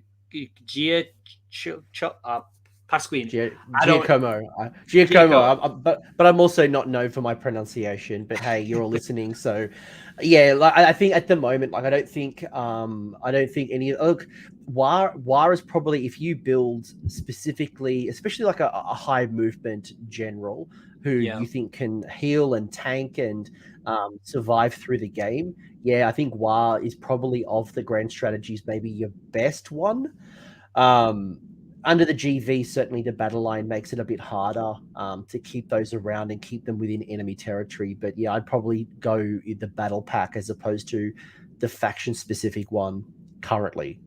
If you're running Big Yellas, there's quite a strong argument for Waaagh at that point, because there's a likelihood that you're running like a 9-man unit of Boltboys, and maybe the idea here is they're slowly marching forward over the course of the game. But yeah, typically I would look at the ones in the GHB over these ones, just because I think they give you a bit more versatility in what you're building your list around. What about your battle tactics? Technically, you got 2, unless you've got Kragnos. Yeah. Do you either use time to get stuck in or take that your suckers? Either of those ones that you pull out of your arsenal? The good news is they're both great. Like, time to get stuck in is very situational, because the problem that Kruleboyz have, if you read it, it specifies that basically you can only use it in the first or second battle round, and everything in your army has to be within 12 inches of an enemy unit to start at the end of the turn. And the problem that this presents is Kruleboyz are very good at just killing the unit that's in front of them. So you can be too successful and end up with like your Boltboys not actually in range of anything. But let's say you're up against like an Incarnate or Gargants, where you're pretty certain they come straight to you. You're pretty certain you can get everything around it. Like, especially with the Incarnate, it's almost like a freebie, because the Incarnate comes right into your front lines and you go, right, everything's in 12 inches. Boom, job done. Take that, you suckers, it plays really well with Boltboys effectively. It's got a lot of rules, but what it effectively means is you've got to do 10 or more wounds to your opponent that are unsaved and take less than 10 yourself. You have to fulfill those 2 criteria. But with Boltboys, that's easy, because as we saw with that picture you posted earlier, they're throwing like 22 mortal wounds out there. So you pick this, you basically, as long as you don't commit like a hammer unit to something that it won't kill, like as long as you're not throwing yourself into like a protracted combat, it's pretty consistent. So both of those are very achievable. I'll give a small shout out, I suppose, to Destroy of Empires, because it is technically an option you have if you run Kragnos. I'm not sure I'd ever pick it, because isn't the Smash the Rubble on a free up? So it's like really, it's not super consistent. Nice to have. Suns have one, and my Gatebreaker can give me +1 to that roll, and I failed it. I've rolled a 1 on faction terrain, so again, like a 3 up to get your battle tactic is probably, I don't like that. If I've done the work to get to the, unless it's like round 5, I don't have a lot left. Yeah, sure, I'll roll the dice, but it's not something that I would use often. I guess we'd take that, your suckers. If you're not running Boltboys or you don't have many Boltboys left, you could definitely still do this in melee. I guess the consideration would be maybe it's time to bring down the Waaagh. And totally. try to use those 3 units to clear off, because I guess what you don't want to do is you don't want to do those 10 wounds, but your enemy is still there to do damage back. So pick that target, call down the Waaagh, do the 10 damage, and hopefully you've removed those threats to stop denying your battle tactic. 100%. One of the nice things about playing with Kruleboyz is, because we've got 2 strong, if niche, options in our book, and our army plays quite well into the GHB ones, you've got a lot of options. Neil pointed out that this one's mine, the kill unit with your general, very achievable with the Sludge Raker as your general. Because we project so much of a damage out from the Boltboys, Eye for an Eye is very achievable. We're not as strong when it comes to sort of the Galician Veterans ones, but I mean, it doesn't matter, because we have more than enough here between Time to Get Stuck In, Take That You Suckers, and the ones in the GHB, where you can pretty consistently get those 4 to 5 battle tactics scored. I will say, though, that because I'm thinking about the Boltboys, right? So Boltboys are always synonymous with Big Yellas.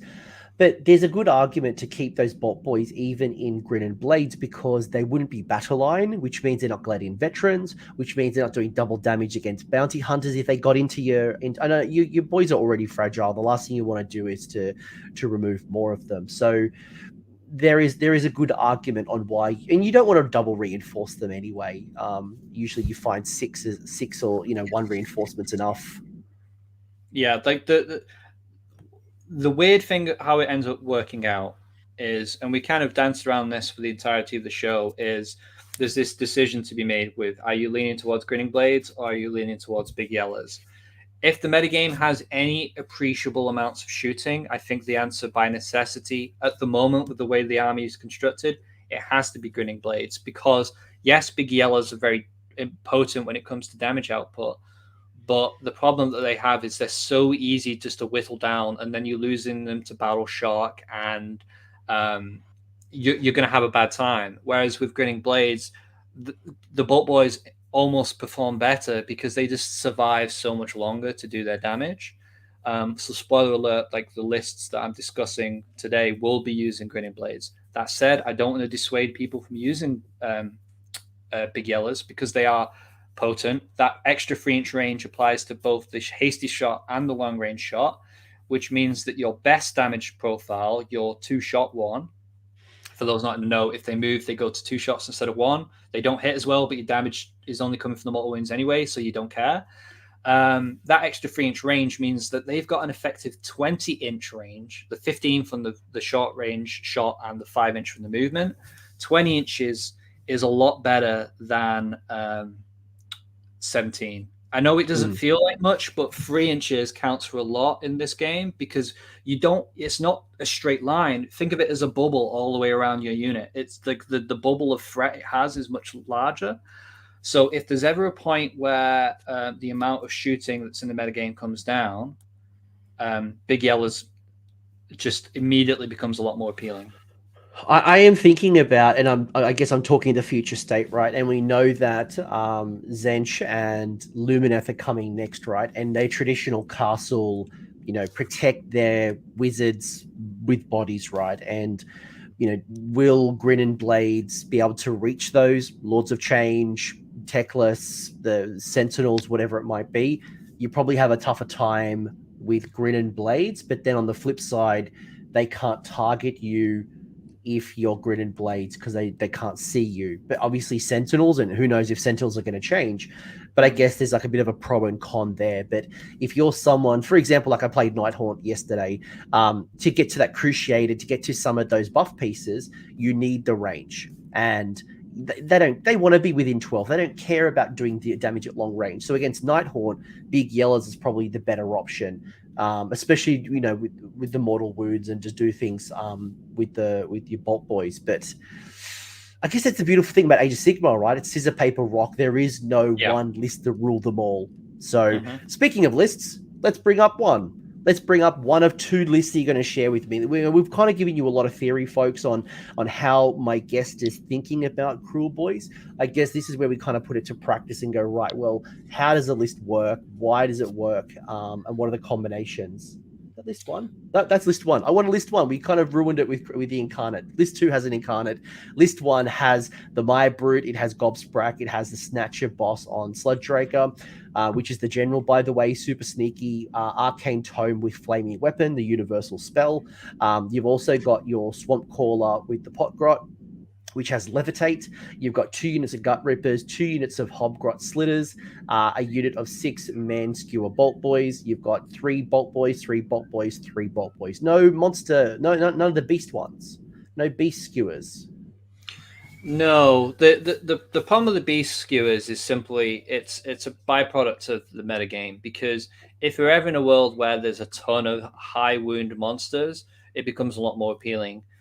But against absolutely everything else in the game, the Bolt Boys end up being more efficient, and that's like how it ends up panning out in terms of list construction.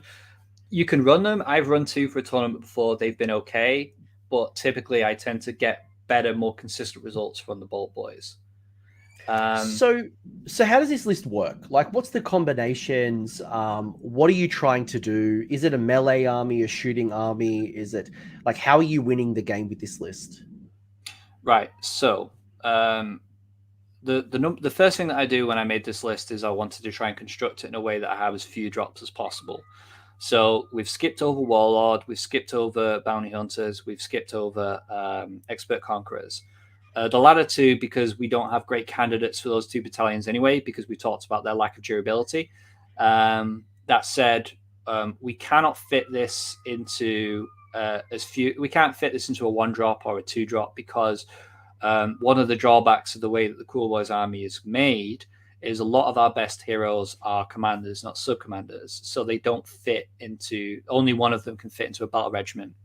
For those not sure what I mean by that is, depending on the wounds characteristic of the hero, they either class as a sub-commander or a commander. In this case, the Breaker Boss, the Snatcher Boss, and the Gobsprak, they all count as a commander. So here we've gone as low as we can, which is 3 drops. And the idea here is to maximize the value of Super Sneaky, and it's to maximize the value of that Breaker Boss combo that we discussed earlier. So you asked about combos. That is front and center here. It's one of the things that we want to present to our opponent as a question. If they do have priority, and if they don't have priority, it's just another tool in my kit where if they don't deploy with double screens, or they don't deploy with like a durable cavalry unit as their screen, suddenly disappearing act is an option to try and get into their front lines.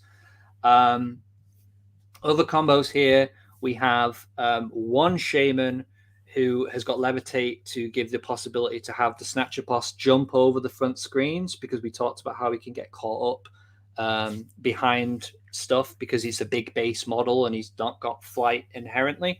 The shaman also can buff the unit of 6 bolt boys. You'll note here I've gone 15 in total, 6 free, 3 free. The reason for that is the leader gets 1 extra shot, so we want to try and have as many leaders as possible. Small units mean we're not as liable to battle shock issues, which is key because this army is not a high leadership army. We have 1 unit of 6 because we can only super sneaky 1 unit. Let's say if we want to pick out 1 key pivotal support hero, like I'm thinking maybe if my opponent is Iron Jaws and they're only running 1 War Chanter, let's say they're playing Daughters of Cain and they've got like a high gladiatrix, one of them, and they've got a lot of witch elves. Or I'm playing against Slaves of Darkness, I want to take out the Chaos Sorcerer Lord. Like, I can super sneaky that 1 unit of 6 and get 7 shots with it at long range, guarantee that I'm in range, or 13 if I'm in that short range window. So that's why we have that 1 unit of 6, because it maximizes the value from super sneaky, and that unit is typically the unit that's getting the poison buff from the Swamp Caller Shaman. You're getting all out attack. You're putting your certain buffs on to that particular unit, and then if that doesn't do the job, you've got the units of 3 to clean up. And if it does do the job, then you've got a whole bunch of other options to go around and unleash hell, to go pick off other targets, to whittle off screens so that you can shoot onto those juicy targets. Quick question though: are both the units of Hobgrot's battle line, or do you just generally use 1? Just one. The other unit is deliberately not a battle line. Yes, I could, and it would mean more for the purposes of proving ground. In reality, as we discussed, Hobgrots tend to die to a stiff breeze anyway. So it's like, at that point, do I want to give up an extra set of victory points on that 1 battle plan where it punishes you for having Galician veterans? You can play around with it. You could choose to put them both in battle line. I don't see enough of an incentive right now. One other combo I want to note here. So when we were discussing Grinnin Blades, what this army is, we talked about the importance of being able to redeploy out of range. Gobsprak is a fantastic caster, but he also, if he issues the redeploy command, you can re-roll the dice for the number of inches it moves. So you set up that trap with like a Hobgrot screen and then the Bolt Boys behind, and they move to try and shoot the Bolt Boys, and then you get to re-roll that redeploy dice. So you're much more likely to get that 3-inch movement away or 4-inch movement away to get most, if not all, of the models out of range. And that's a nice little combo that you set up. People get caught up, right? So I'm very passionate about Gobsprak. I've managed to avoid talking about him for so long, but I feel it's necessary for me to let these feelings out. Please. He doesn't have any casting bonuses, and people go, right, well, he's an anti-cast wizard. Like, why would I take him if he doesn't have any innate bonuses? People need to stop thinking about him as entirely just a spellcaster. Consider the following, right? He's a monster. And he's a very high movement monster, so you can get a roar off wherever you need it to be. He knows the entire spell lore, so in those matchups where you're not up against a mega caster, he can provide a lot of utility, either by using Sneaky Miasma to move a monster in the hero phase, which, spoiler alert, is a really good combo with the Snatcher boss or himself, because he could go 14 in hero phase, 14 in the movement, and then a charge. You can like harass a backline unit with him. This is where it gets to our next point. He's quite fragile. He's on 5-up save, but he's riding a vulture that is actually pretty slappy. And we talked earlier about how Venom-encrusted weapons doesn't apply on mount attacks. If you check the actual weapon configuration, it says that the Venom-encrusted weapon battle trait applies to the Stinger. It applies to the Talons. And what that means is his damage output is a lot higher than you might immediately think. Certainly, it's high enough to pick off like a support hero. It's strong enough to kill a unit of 5 tree revs on a back point, that sort of thing. So, is he worth his points? 280 points for his spellcasting alone? No. Is he worth his points for his spellcasting, the rerollable redeploy, the fact he's a mobile monster, and the fact that he's quite a good skirmishing unit? Absolutely. Important to note here, we talked about one of the biggest drawbacks of Kruleboyz is their lack of mobility. Why would we handicap ourselves more and deliberately leave out models that actually have got good movement? He gives us just that little bit of mitigation against a weakness that we have. And that really helps. Now, one of the things that you might consider is, well, I've got a wizard. Why don't I bring in Cogs? Why don't I bring in Purple Sun to make that spellcasting more consistent? I think if we get away from all the Fanquos that are running around at the moment and Nagash and Techless, if there's Slans, if there's less of them, absolutely.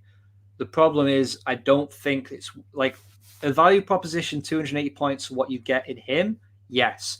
If you're suddenly adding on another 110 points to give him all these bells and whistles and endless spells, you're not going to get that consistency enough, I think, to make that point. They'll make those points back.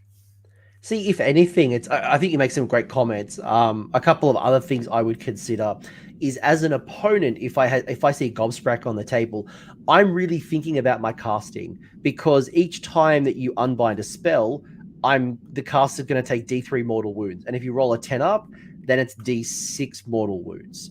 Yep. You have an arcane piece of terrain to increase the cast and the unbind. You could be popping those little 5 wound idiots.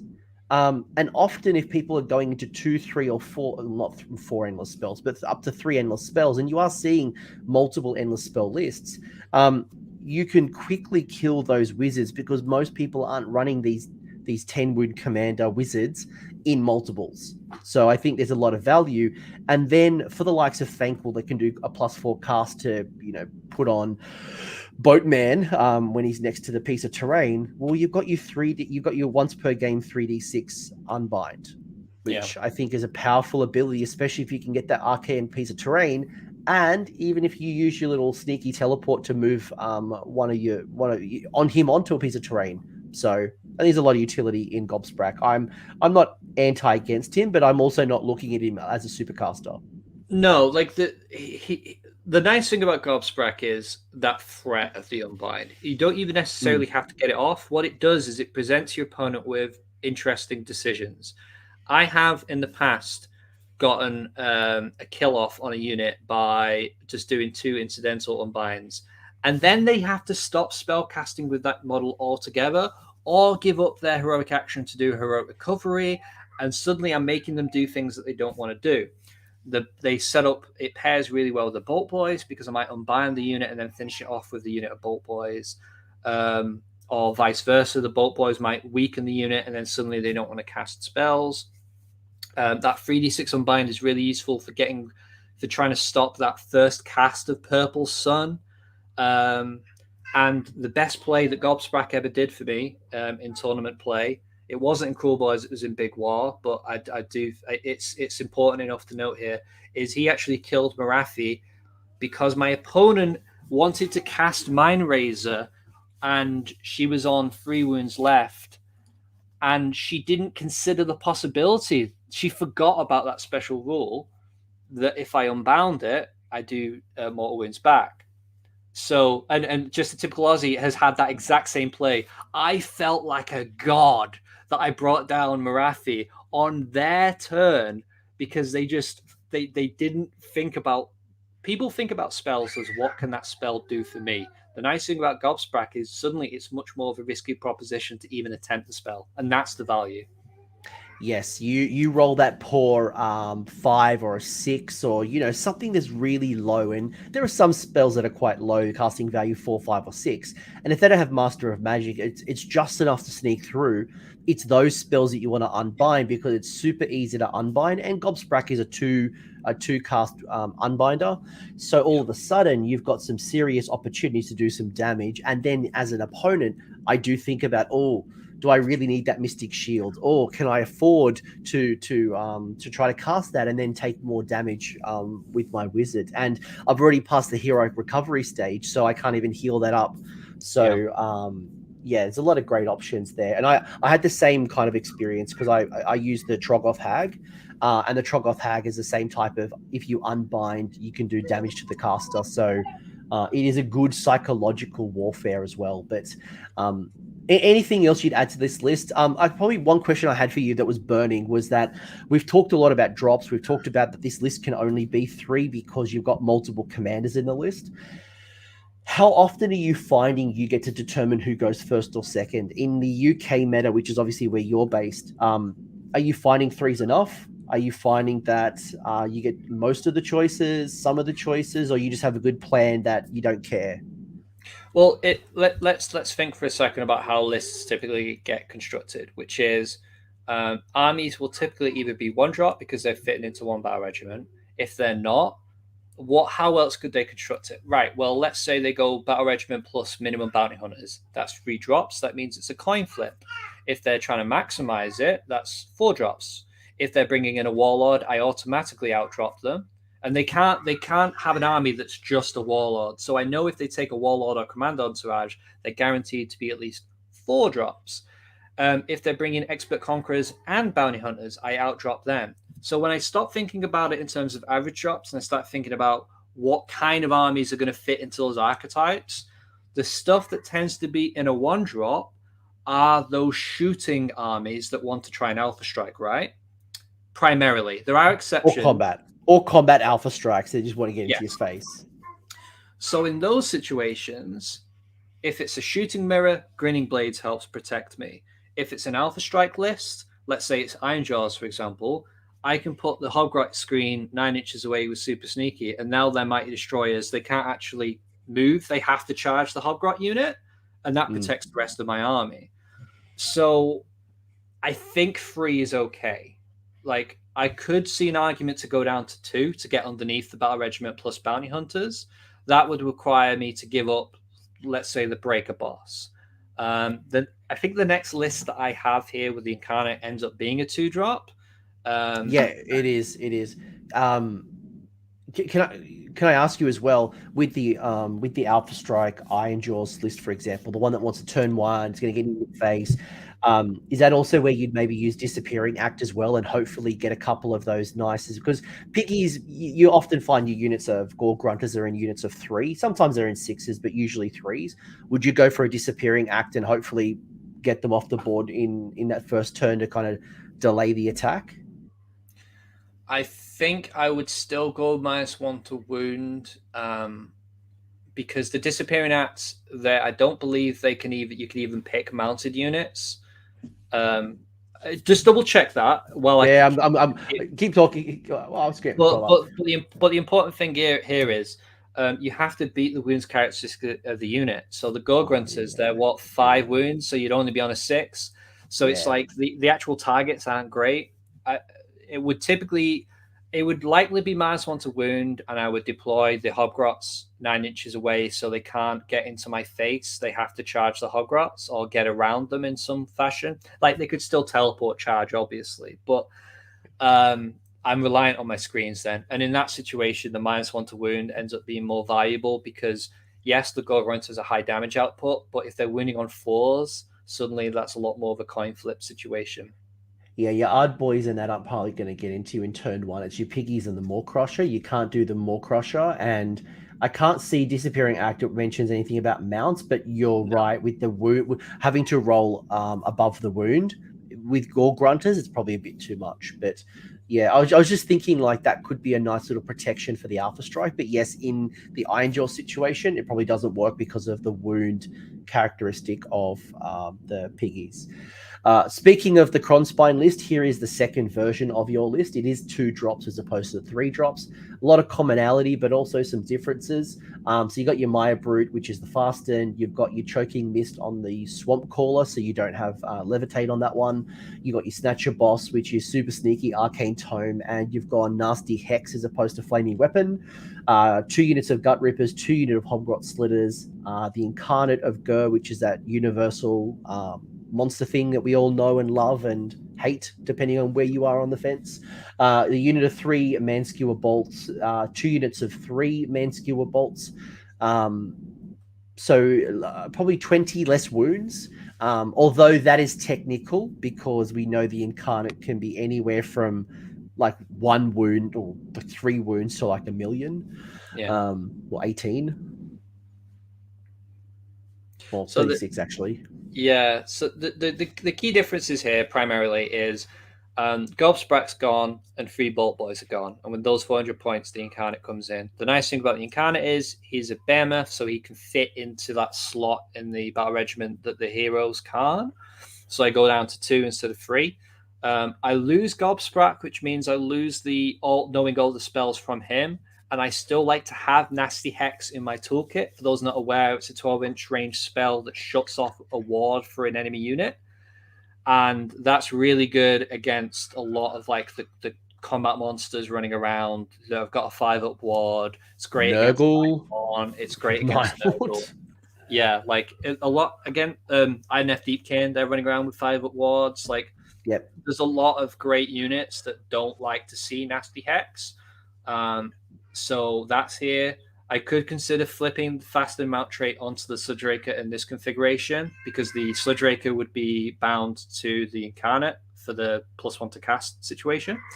And in that situation, I may want to keep them kind of the power pair together. I may not. Like, I've play tested this twice. It's been very good.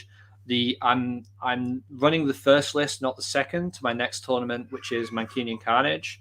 The reason why I'm running that first list is because the Incarnate has been disallowed from the event. It's the only comp that's happening at that event. If it was legal for the event, I would strongly consider running this list over it because the Incarnate is just an incredibly good model for specifically armies that don't have a great sturdy front line, and that's like the epitome of what Kruleboyz are. Who's bonded to the Incarnate, by the way? The Sludgeraker. Cool. So I get the +1 to cast on the Nasty Hex. That's what I thought. I mean, for sometimes you don't have to, and if the +1 to cast, depending on where you're putting them on the board, because you've got to be within 18 inches. So if you're doing 2 independent threats, you don't need to kind of fall into that trap. But yes, the +1 to cast, especially with a quick wizard.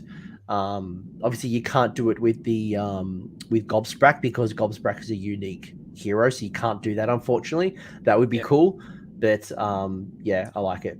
You could tweak this, and this is like a really strong candidate to swap out Super Sneaky for Master Magic because now you can have your caster with a +1 to cast and the reroll, and that's like a nice little, at least for the purposes of +1 to unbind for maybe trying to stop a Purple Sun because you don't have Gobsprak. You're a little bit weaker to some spell casting, so that's another consideration. As is Egomaniac for that combo I mentioned about passing the wounds off onto the Incarnate or onto the nearby Hobgrots. But the commonality here between the two lists is I feel like into the metagame right now, when there's so many Nighthorn, when there's so much Nurgle all running around, having access to nasty hacks and having those bolt boys to kind of dump mortal wounds and stuff, I think is really important. And then the gut rippers and the hobgrots end up being a requirement really for the list to function, because you do need some screens. There are people who are having success with even more hobgrots, like they're running like 40, 50 hobgrots in 10-man units. That's a really strong consideration. I don't have.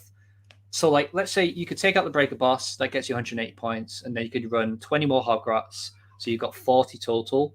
And suddenly this list becomes a lot more about controlling space with screens, and you've still got Carnot and the Bolt Boys, and that would still be a very strong list. I've not tested that, and it's for a very human reason, and that is I don't want to paint any more Hobgrots right now. Because my other main army is Nighthaunt, so I'm already painting shed loads of models, and there's only so many models I can paint at once.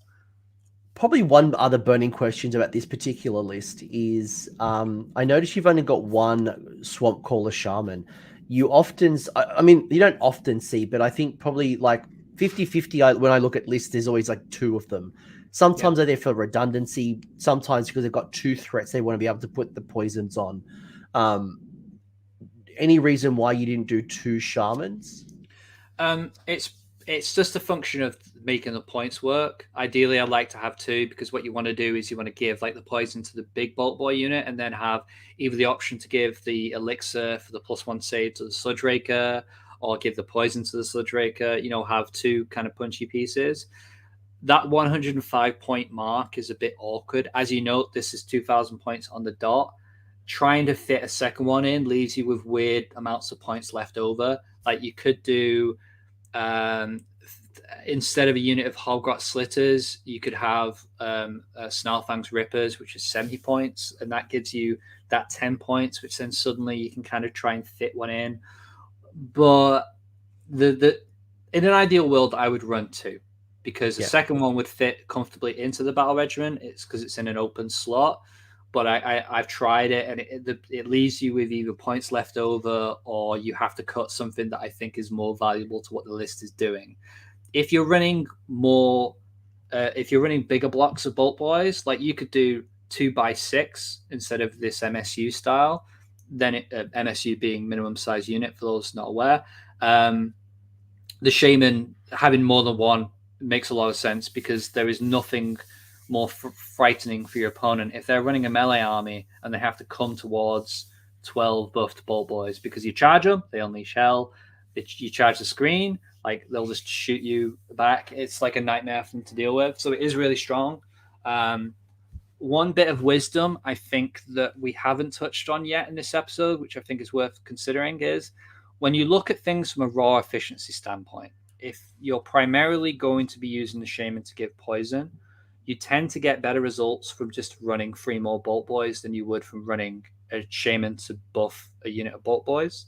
So if the comparison is 6 Bolt Boys and a Shaman, or 9 Bolt Boys, in a lot of game situations, you're getting more value from just having more redundancy and more Bolt Boys than you would from the Shaman, because the interaction requires the Shaman to be within 3 inches of the Bolt Boys.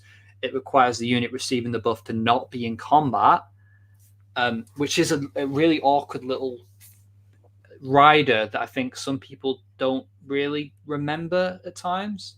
And it's important, because if they get past the initial screens and they get into combat, suddenly the Shaman can't actually do the function it's in your list to do, which is give that buff out.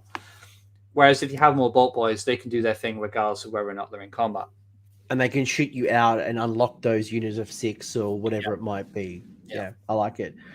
So I imagine there's a lot of people, and look, there's pros and cons on either side. You know, yes, you could combine the 2 units of 3 to a unit of 6, and then you've got more options on a rally, and especially with some of the battle plans that give you a rally on a 4-up or a 5-up, depending on if you're GVs or not.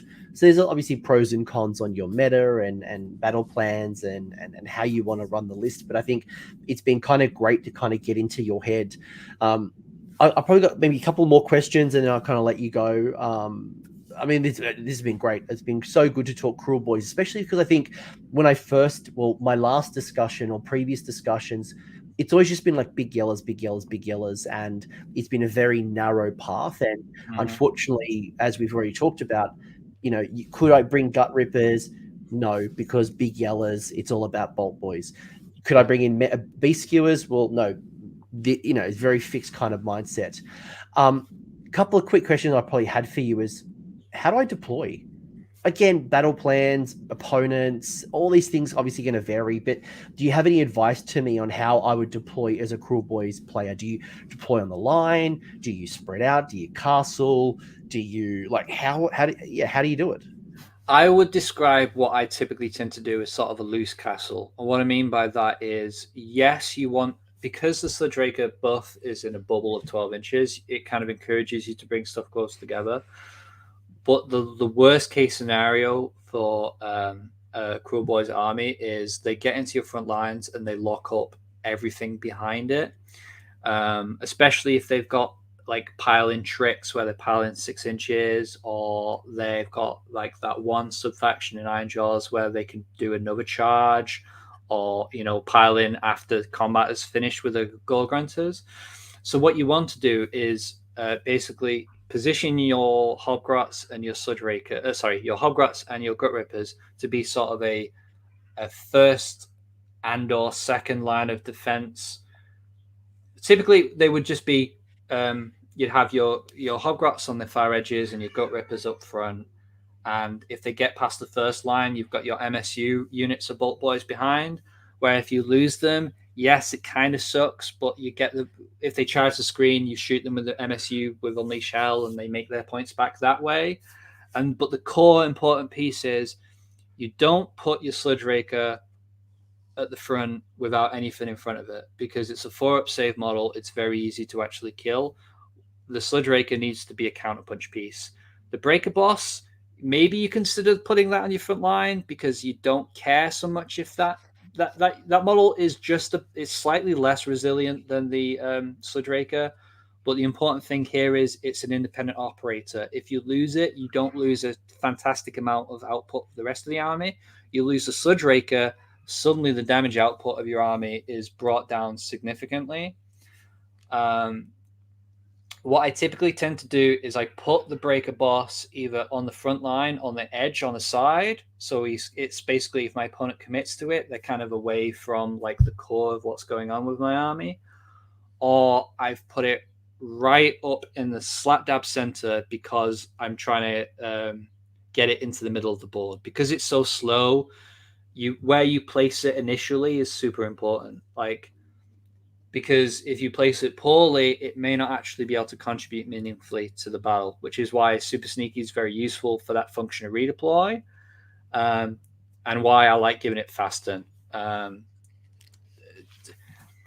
But the nice thing here is Grinning Blades as a subfaction trait lets you play a bit more fast and loose, because you can be fairly certain that you can ask your opponent what their threat range is in melee and know how far away you need to be.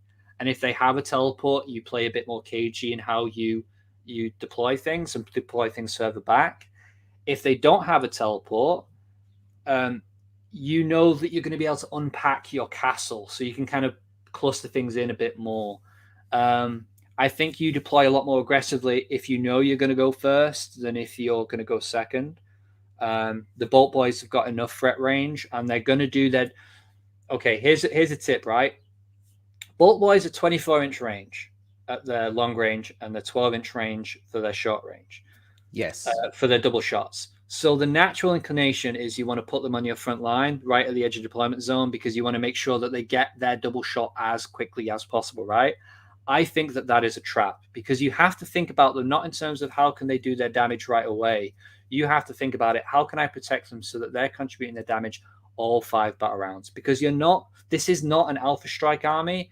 It may feel like it because it's got high damage potential, but the reality is that you just don't quite have the range and the punch to really do enough damage to make that strategy work. So instead, you want to keep them back a little bit, do the long range 24-inch range shot, wait for them to commit to the middle, and then what you find is then they're in that 17-inch range where you can get the double shot.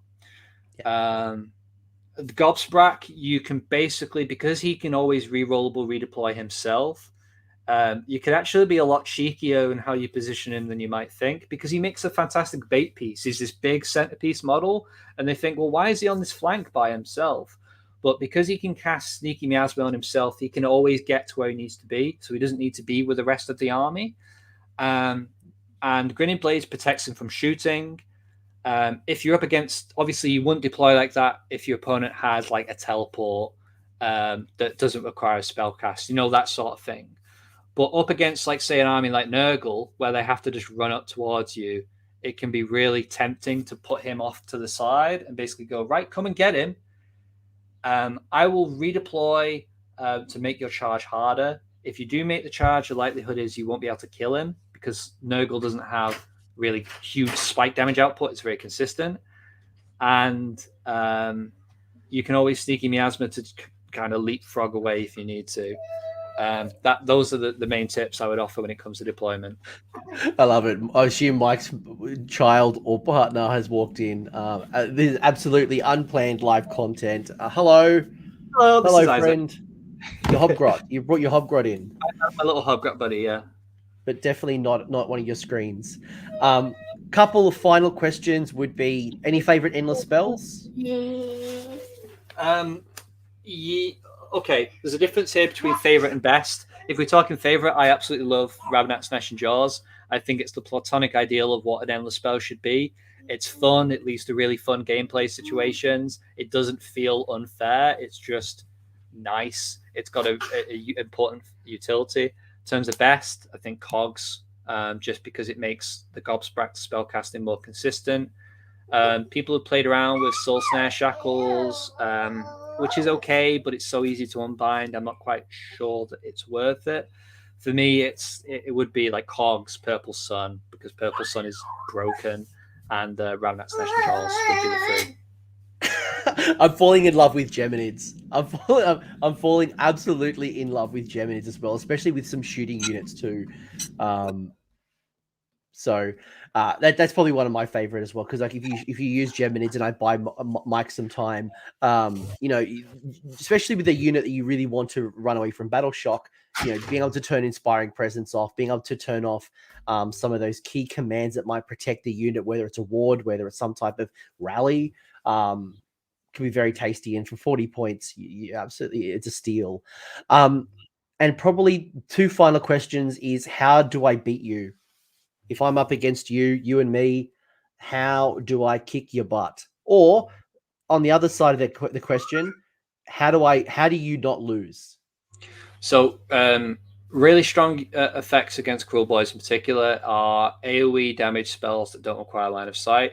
So Comet's Call from Seraphon, the targeted pinpoint mortal wounds that the Celestant Prime does. Yeah, I did that. I actually did that. That's how I was chipping away at the Shaman and the Bolt Boys, because I tried to run some Prosecutors. I used the 3d6 charge for Prosecutors into the 6 Bolt Boys. Wrong decision. They got deleted before they got to swing their hammers. The Warsong Revenant has a spell that blows up around the set of trees. That is another strong consideration. Like, basically, anything that punishes the fact that we're running this sort of MSU playstyle is very strong against us. Likewise, if you've got teleports, you have got abilities to do double moves, basically trying to really stress my movement game. Movement's in the hero phase, so I can't have the opportunity to redeploy in response. They're all really strong about what my style of list is trying to do. And if all else fails, just having the durability, like Nurgle, if they have a load of flies, they can basically ignore the fact that you've got so much damage output and still get past your initial screens. Mike, we're gonna have to wrap things up. Yeah, I was gonna say, Mike, we're gonna wrap this up. You're an absolute professional. Thank you very much. Go check out Goonhammer. Ellarr is an absolute amazing contributor. More importantly, you've set up your own YouTube channel, Fantasy Wargaming. Link is below in the episode description. Mike's got some family to go sort out. Thank you very much. We're going to end the stream, and I hope everyone enjoyed that. And please, if we ever fight, do not do this to me. Those mortal wounds hurt. But Mike, run off. Thank you very much for your time. Thank you to everyone who joined the stream. All right, peace out. Thanks for hanging around until the end. I hope you enjoyed that video and you walked away with a few new ideas. If you did, I would love it if you press like on the video, as well as left me a comment to let me know what your thoughts are. The conversation will continue over on Discord, and the link is down below in the video description. I want to give a massive shout out as well to the AOS Coast Patreons and YouTube members who are going in, and the funds are supporting the channel and the growth that you're seeing here. So cheers, you're all bloody legends. And until next time, don't roll a 1 on a redeploy.